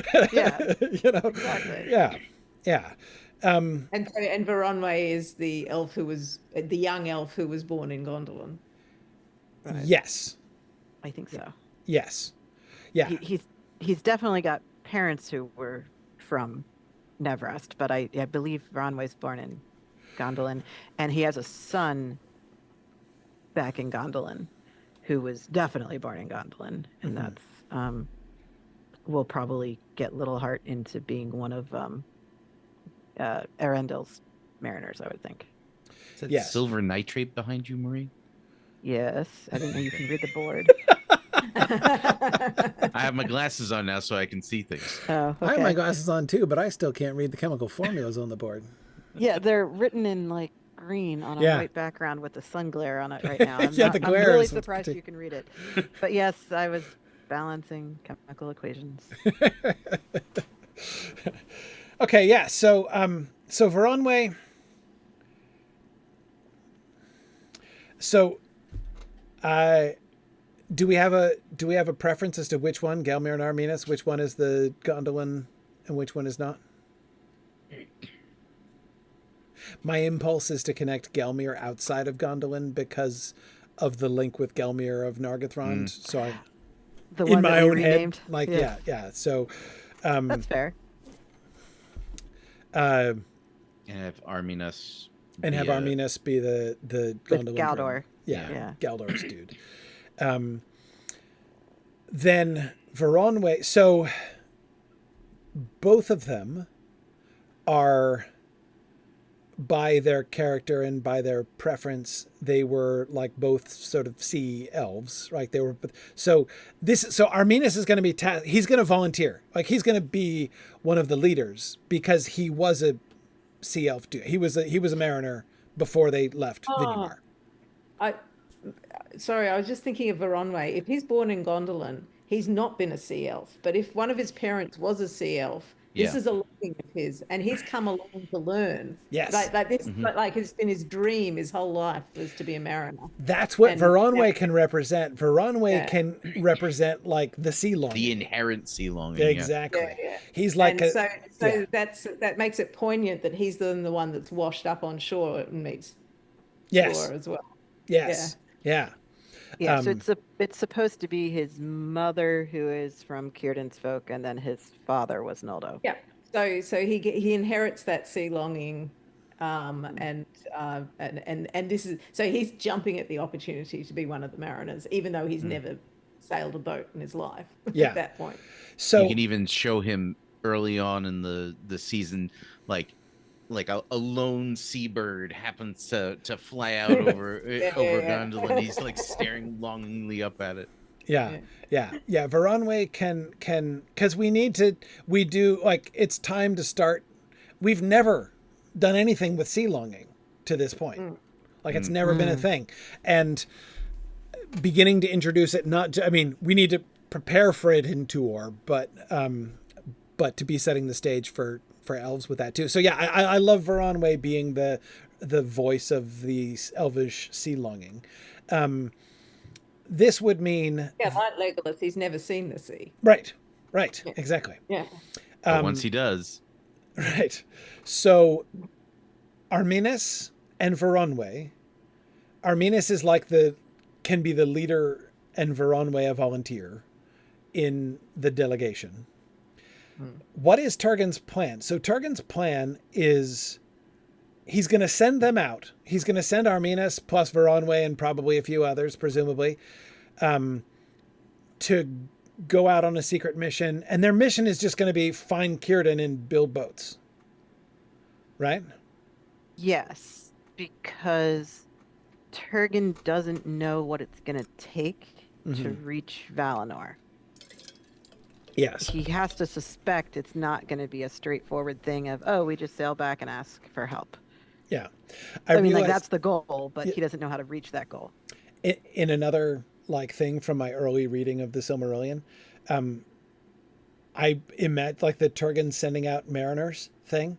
I imagined like them building ships that they sailed down the river and off to Valinor.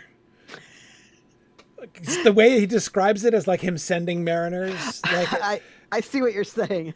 I remember like in my early like having that like half-baked picture in my head until I thought about it, and I'm like, that does not make any sense at all. That cannot be in fact what's happening. But that was the vague impression that I got from the text originally. The text does kind of imply that he sends one batch out, right. and that doesn't work, so he sends more messengers. Right. But that does introduce an issue of how is Turgon even hearing what's right. happening with any, like, how is he getting news right. that the ships didn't get there? So it makes a little more sense to send the initial messenger to Círdan with, here's my vision. Here's a vision. And here's a message from the High King. Right? Yeah. Yeah. And do what you can to get that message to Valinor. And so the multiple mariners seems to be on Círdan. Right. At that point. It doesn't seem like Turgon is like, oh, would you like another mariner? Let me send you another right, mariner. Especially since, I mean, talk about like carrying coals to Newcastle. Really, he has so many mariners in Gondolin that would be an upgrade over what Círdan has, that he's going to be like, Círdan, what you need is some competent mariners, so I'm sending them to you. Like, that does not make sense either. So yes, just sending the message and saying, you know, Círdan, I'm delegating you as the Contact Valinor, you know, the leader of the Contact Valinor initiative, right? Yeah, and Círdan would recognize, that's always been my purpose in life, so sounds good. So he would work on that. Arminus would meet Gelmir there in the Isle of Balar. He reunited with his old friend. Yeah. And they probably need to build some bigger ships than they currently have. Right, so there'll be some development process. Yeah, while Círdan is certainly got a navy, it's been very much a coastal-based navy to this point. Yes. It's not necessarily an ocean-going navy. Do they know about the kind of barriers that the Valar put up at the hiding of Valinor? I don't think they can really know, like not by experience. They were warned that they couldn't get back. So Turgon knows that there's probably something. Yes. But he has no idea what it is. What about Círdan? I mean, Círdan's original idea was going to be back and forth between Valinor. Right. Has he tried? Right. Yeah. If he has, whatever experience he's got is going to come up in that first conversation of, hey, we think you should send a ship to Valinor. He's going to be like, about that. Yeah. I think Círdan knows. He will have He probed. has to at least know that there's an issue. Yeah. He might not know how extensive the issue is. So how do we want to handle... One option would be to simplify things.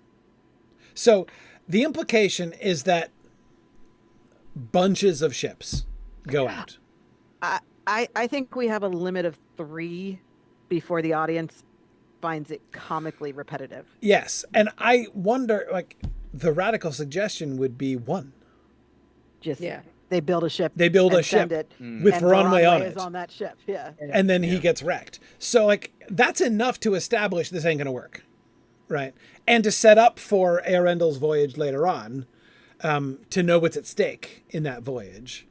But if we set up that Círdan did, like at some earlier stage, a ship was sent out of the kind that we normally build, and it never came back, then we know we need to build a different kind of ship. So the energy could be put into engineering this different kind of ship that might make it through to Valinor, and then that's the one that doesn't succeed that Varanwe's on. Yeah, I mean, I think if it's just one, it's not quite enough. But I don't think we need to show the other. I am very leery of a story that depends on us sending out a ship, watching the wreckage from the ship wash back onto shore, sending out another ship, watching that wreckage wash back. But if that's historic already, and Círdan knows that's what's different. If he tried 50 years ago and they never came back, they never came back. Like you don't need to have had evidence that no what evidence. went wrong. No, definitely no evidence. Right. Yeah, definitely no Because evidence. otherwise, how else do you know that these ships are failing? Is my point. Right. Yeah. Right. Veronway sails for 7 years trying to do this. Yeah. Like, how do you know he did or didn't make it? Like, it's Right. you're not getting news back, I wouldn't think. And it's the impetus for why we need a different kind of ship. Too. Yes, exactly. So- So it's a shipbuilding season that culminates Yeah. in sending Veronway. Okay. Right. Yeah. So if that's the only ship that goes out, then we can then of course we can focus the drama of the story not on repeated failures, but on the journey, like Veronway's journey. Yeah. Which would be kind of parallel to and anticipating Eärendil and Vingalot and his desperate and hopeless attempt to do the same thing. Because Vingalot could be the 2.0, like the next version. Yeah, exactly. And what's more, but see, the thing I think is cool is that basically Círdan can when Círdan and Gelmir and Arminas and Veronway talk about this, right? They don't know what happened to the other ship. So they can be uncertain, like, was it an engineering problem? Or is this a metaphysical problem? Right. One of the Maybe the Valar don't want to maybe be the found. Valar maybe the Valar have actually shut the door.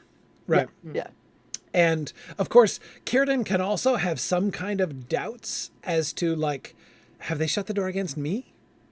Right. Right. Because he's not part of the curse of the like Noldor. it was my brother people that were killed. Like I'm the victim here. Like, besides, I'm the shipwright. Like, this is my calling. Like, me and all way at the plan. They've never crossed. I mean, everyone made it across on the island. Nobody sailed ship directly from Middle Earth to. Yes.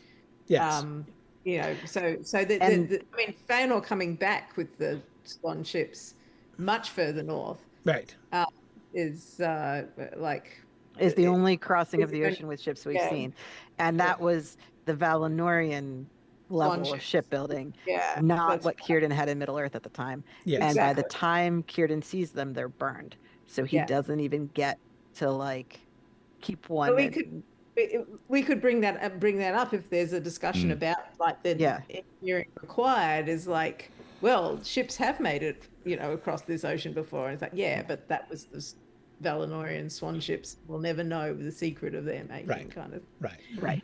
They will have certainly heard stories about the swan ships by now from exiles, but Círdan will know and seen their and he'll seen the wreckage. He has opinions on that. Yes, for sure.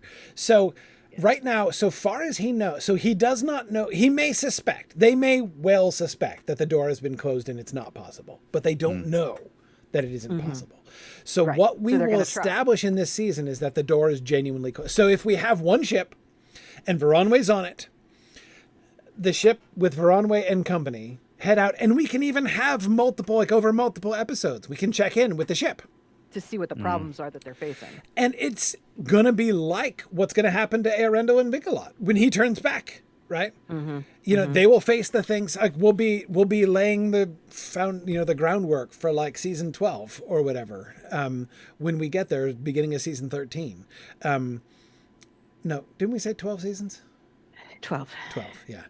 Beginning of season 12, right, when he sets out in Vingalot.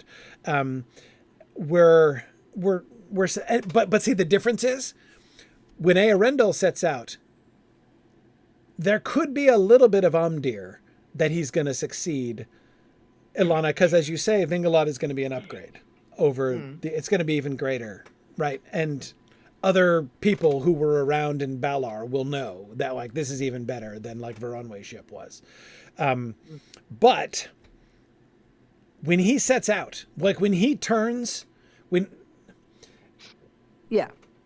going to hit the same barriers that Veronway's crew was facing, and he knows they're there, right? And he still can't.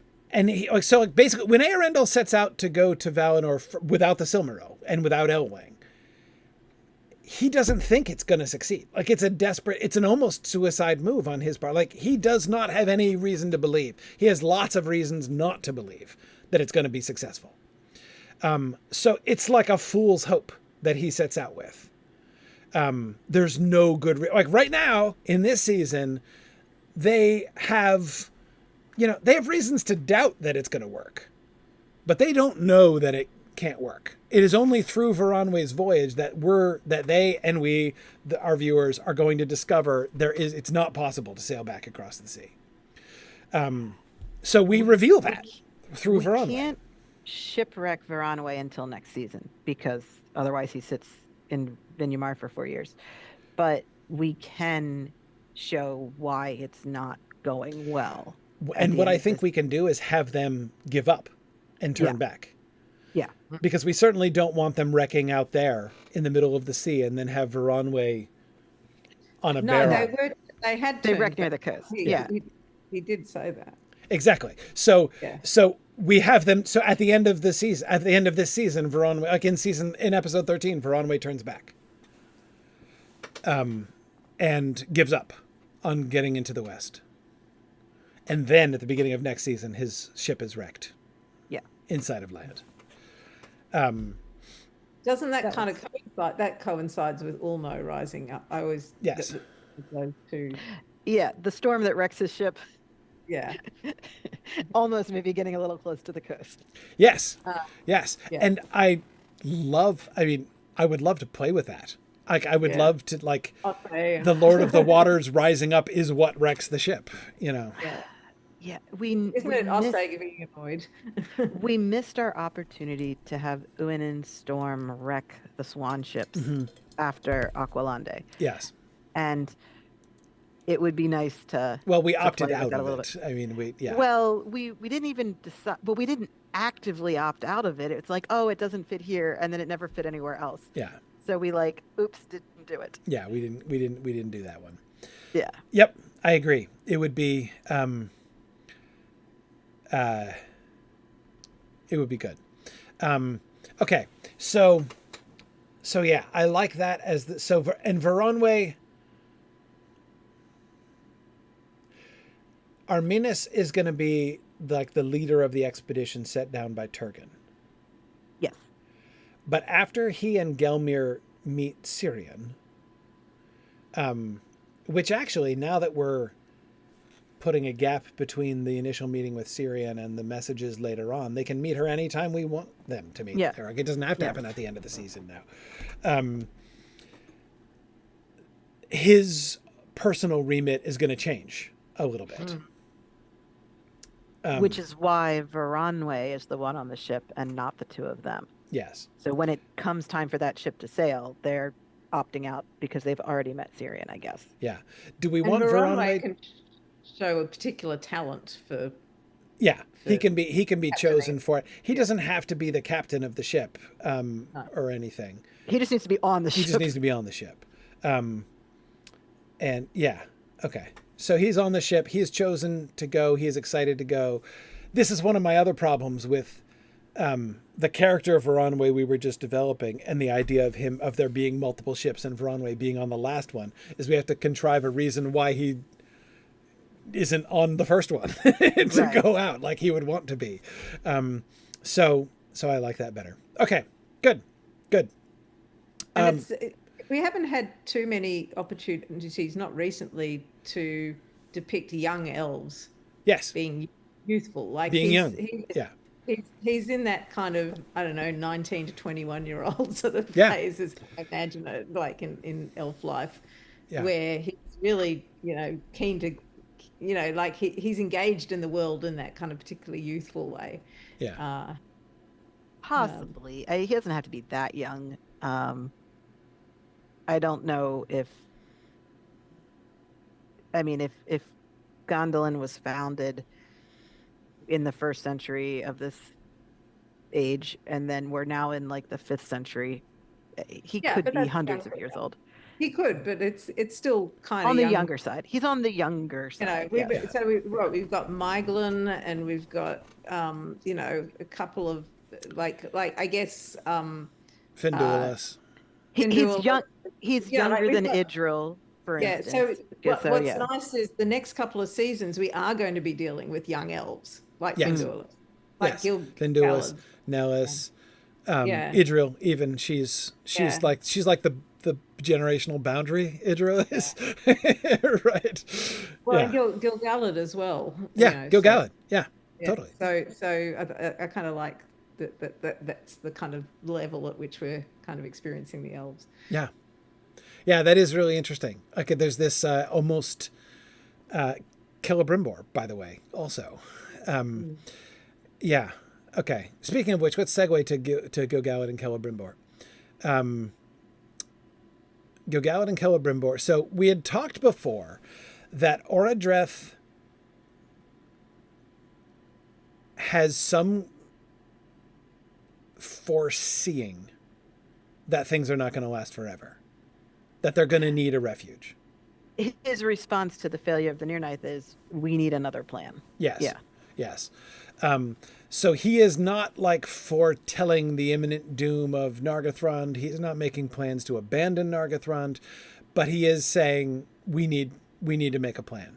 Like his take home, his take home is disaster can happen, and if disaster happens, we need a plan in place so that there can be a refuge for survivors. It's not time to run yet, but the time to run might come, and let's prepare for that. So he's going to send Gil-galad to Círdan, and this will be post. So step one is the fall of Brithambar and Eglarest. Yes, that's what makes him think, oh, I should reach out. He'll to Círdan. receive news from Círdan. Círdan will send word, up the river. Had a bit of a setback, but we're all fine here. Right. This is my change of address notification, right? You can find me in the Isle of Balar these days. And that's the point. He will respond. Orodreth will respond by saying yes. And so he'll talk to Gil-galad and say, go to Balar. Go to Balar and join with Círdan in building there a refuge, not just for his people, but for any of the elves. Because disaster has befallen. Disaster may continue to befall. I mean, even now there may be survivors, people displaced in the post Near-Ninth world who need a place to run to. Do we want to depict any elves who have already fled that will need to be arriving in these havens this season? Yeah, any elves who made it out of Mithrin. That's I'm thinking about Anile's group. Are Yep. they going to stay after Tuor gets kidnapped, or do they flee? I think they're going to flee eventually. Yeah, so they'll end up down here with this group eventually. Yeah. Okay. And you know what mischievous idea I just had? Some Feanorians from East Beleriand. Right.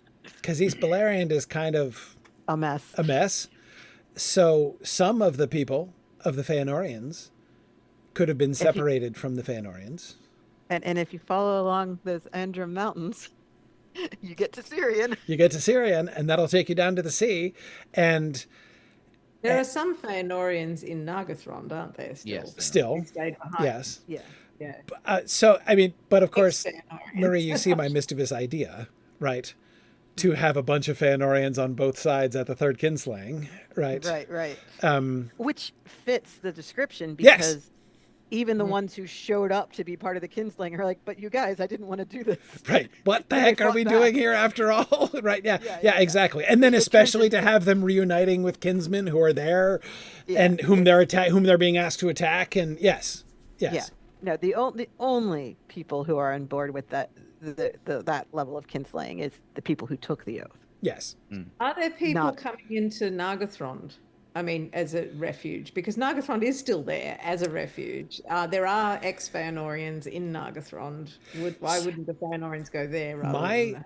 My vote is no, because until Turin gets there, the immediate response, like the immediate local response, we talked about like Orodreth's long-term response, right? Or his response for his long-term planning, but his immediate short-term local response to the Near-Ninth is maximum secrecy. Yeah, gates are closed, maximum secrecy. Nobody finds their way into Nargothrond. Gwindor can come back because he's Gwindor. And he knows. Yeah. He's from there. And not only from there, he was very well respected. Yeah. And in charge of a lot of things. Like he had a role. Yeah. Yeah. Yeah. But But yeah. So random Feanorians wandering in from East Beleriand will not be shown to the door, and they won't know where it is. So, because there's no bridge, so it's still total secrecy there. So yeah, eventually they end up wandering down to Syrian, because it's one thing. I mean, again, if I'm like glancing back at the map again, although the mouth of Syrian is not any kind of fortified position, it is a natural endpoint, like where, like as people are fleeing from the north, people are going to end up like in that little junction, right? So yes, it would make sense that they would end up down in that direction. Especially, and perhaps some of them are disillusioned already. Perhaps some of them are disillusioned and don't want to. I mean, if they come down, as you say, to the Andram Mountains, they could go east and end up meeting up with the Feanorian captains at Amon Areb, or they could choose not to turn that direction and take a right-hand turn and say, I do not actually want to reconnect with Curufin and Caligorm right now. And even Mythros, like, this has not panned out. Like, I'm done. I'm out. It is a conceivable reaction by some Feanorians. Yes. Okay. So yeah, we can bring in a few of those. So Gil-galad comes. So we have Gil-galad coming down. So we don't need Gil-galad to do much. He can be involved in the councils, right, with Gelmir and Arminas and Veronwe and Círdan. But what we know, we've given this as a reason for why he is sent there and what he is doing. While Círdan now is going to be focused on the outreach to Valinor plan, post Arminas and Veronwe's arrival, Gil-galad is going to be the one who is, so they can basically divide up, they can do some division of labor, right? Círdan's going to be focused on, understandably, on the shipbuilding element. That's his job. Gil-galad can now take over as the captain of the, the leader of the Establish a Haven plan, which Círdan was already kind of doing. But especially if we bring in some of the elves from Mithrim, we bring in some of some loose Feanorians, wandering about. It's useful having someone who's at least part Noldor. And I like the idea of Celebrimbor coming with him. Celebrimbor can't be real happy staying in Nargothrond. Like, Celebrimbor's got to have some residual Nargothrond guilt from his dad, right? So I bet you that Celebrimbor and a bunch of Curufin's old followers take this opportunity to leave and come with Gil-galad to Valar.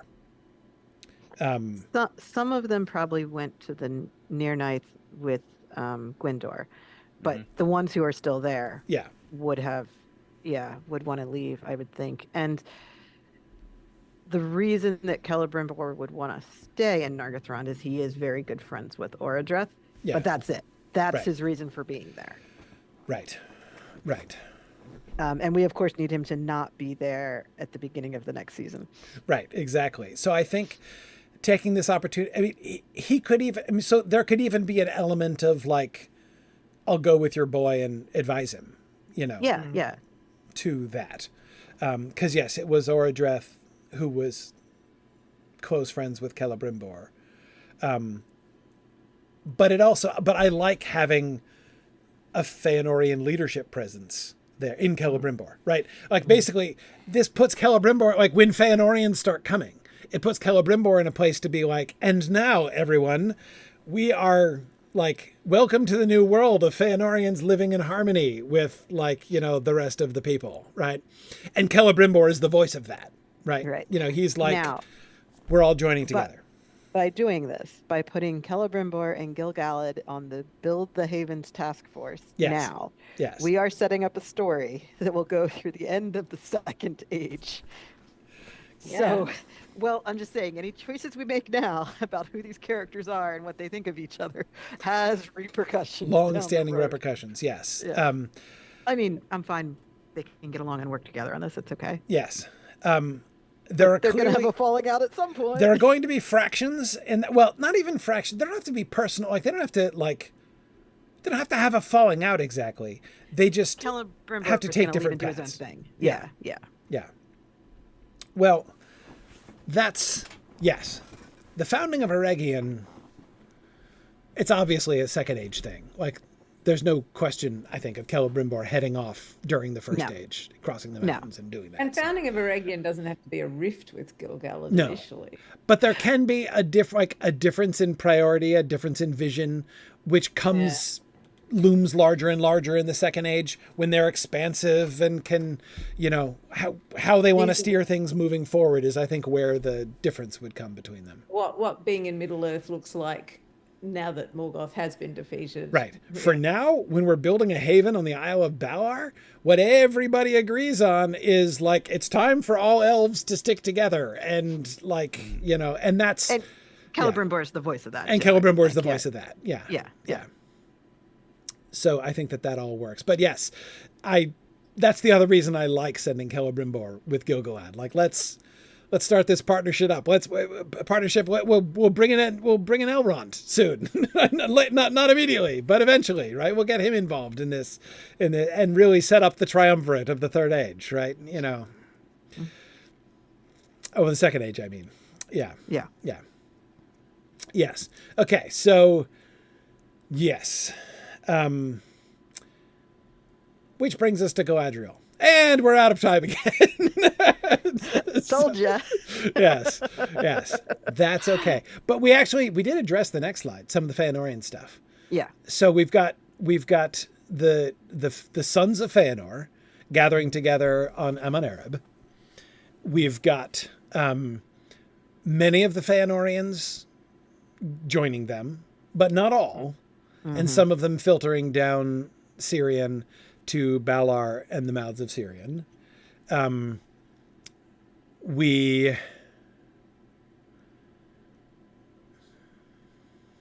Let's save talking about the actual sons of Feanor until let's save that for the Galadriel discussion. Yes. Because that's going to be definitely part of that. But as far as like the Feanorians themselves, so the March of Maedhros is wide open. The Feanorians, the sons of Feanor are in retreat, and their forces are significantly less. Like in the old days, like, back in the pre-Dagor Bragollach days, right? The Feanorians were the military juggernaut of Beleriand, basically. Yes.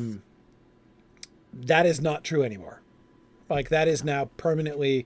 So everything that the Feanorians do as like an entity, like any military intervention, is going to look more like Turin and his band of brigands than it's going to look like, the old school armies of the Feanorians on the march. Right. They are no longer able to exercise any kind of control over East Beleriand. No, in fact, you see the really appealing parallel that suggests itself between Turin and Amon Ruth and Maedhros and Amon Obed, and like influencing the region from their mountain stronghold, but not really running a nation. And could be kind of fun, actually. That'll probably determine where we place the Feanorian storyline in this season, because we're going to have like one episode where they show up, probably maybe two if Galadriel does something, but so apparently it's going to be in the middle of the season. Right. But what I like is, like, we don't have to say it, but like the parallel implies that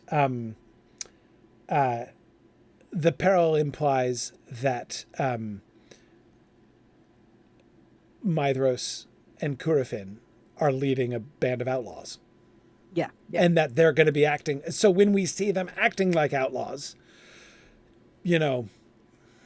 which I think we probably will in the Doriath sequence. No, this is very much how far these guys have fallen, and they started out with the first kinslaying. Yes. So like the level of falling is pretty significant. Yes, they've fallen already very far. They still have a ways to go, but they but Well, actually, I mean, we elevated them last season. yes, Because it was you a know, little, like, it was a little, they were really trying to. I mean, Mythos was genuinely trying to bring people together last season. and it was the last ditch effort to reverse the slide of Yes. the Feanorians. So now there's no brakes on it. Now there's no brakes. Yeah, exactly. And So. and what I would love is to suggest to lead viewers, non-Silmarillion reading viewers, to believe that in this season the Feanorians have hit rock bottom. Yeah. Yep, I think that's the correct note to hit on that one. That's it. Should look really bad. This is, and they themselves believe that they're at rock bottom. Yeah, and like there's no way they can get at the Silmarils that they obliged under oath to extract. Yeah. You know, like, It's not. I mean, it's not just that. It's they gambled almost everything on the near ninth, and they lost it. So they lost all their alliances. They lost their armies. They lost their ability to do literally anything. And what they're left with is infighting. Yeah. So but it's going to look bad. They've still got this oath that's driving them, but it can't, like, they've got no like car to drive in like anymore. Yes, exactly. Yeah. And yes, I mean, it's got to be torture. Yes. Yep. Which Exactly. why they do what they do. Like, those are not choices made by people who had lots of options. Exactly. Yeah, but if the viewers in this season anyway think This is it. there's no way they're just going to like rot now because there's no, this is, they've reached the bottom of they've reached the nadir, and they're 2 steps lower, 3 steps lower for them to go, I mean, potentially. Doriath is completely out of the question because of the girdle. Yeah. Right. You know, so Hopeless. and It's as getting that Silmaril is as hopeless as getting the Silmarils Morgoth still has at this point. Yeah. Yep. As far as they can tell. Yeah. Apart from brigandry. Anyway, okay. So yeah, no, that's awesome. Yep, Feanorians hit rock bottom. It's awesome.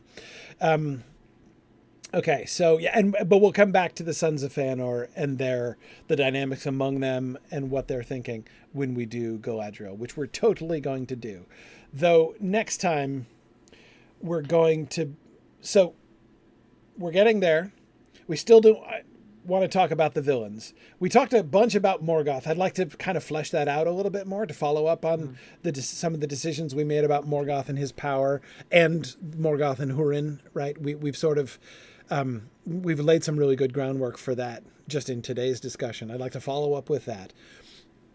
And I want to bite the bullet and talk about Galadriel, because it's time to decide on a general trajectory of Galadriel for the rest of the First Age. Yeah. And because that's a challenge. So let's figure out. Galadriel doesn't need to do much in this season, so I don't think that we need. There's like a whole. I don't think we need a whole episode just talking about Galadriel's involvement in season 8. But we do need to have a clear sense so that we can see how what she does in season 8 is going to fit in and where it's going to be heading. So next time we'll start with Galadriel. Let's start with Galadriel next time, and then we'll get to more, because again we have a pretty good handle on what Morgoth is doing, but it would be good to check in. Make sure to clarify. We can think a little bit, for instance, about Gothmog and what Gothmog is up to. More importantly, I want to establish Glaurung and Glaurung's whole because we're not doing the attack on Nargothrond until next season. What Glaurung's up to this season is something we have to think about. How we build him up to that, to Nargothrond. Because we're going to have some kind of relationship with Sauron, won't we? Yeah, and we do need to do our to clarify and resolve the Sauron follow up after the Near Ninth and what's going on with him as well. So, Yep. Yes, exactly. A.D. Pirtle says, that he thinks we're very cruel, because he's imagining all of the, like, if this show were happening, all of the fanboys and fangirls of Maedhros that would be out there on the internet, imagining like the long uphill struggle of Maedhros redeeming himself from here, and like we're just setting him up to fall further and further. And it's true. It's cruel, but our defense is we didn't write that story. I mean, I will defend Maedhros' story very aggressively, yes, as anyone who's ever been in the writing room with me knows. Yes. If you think I'm bad on this level, but yeah, the story I'm defending is not one that ends well for Maedhros, and I recognize that of all the characters, Maedhros possibly causes the most damage in Middle Earth. Yes. In Beleriand, in the First Age, I mean. Yes.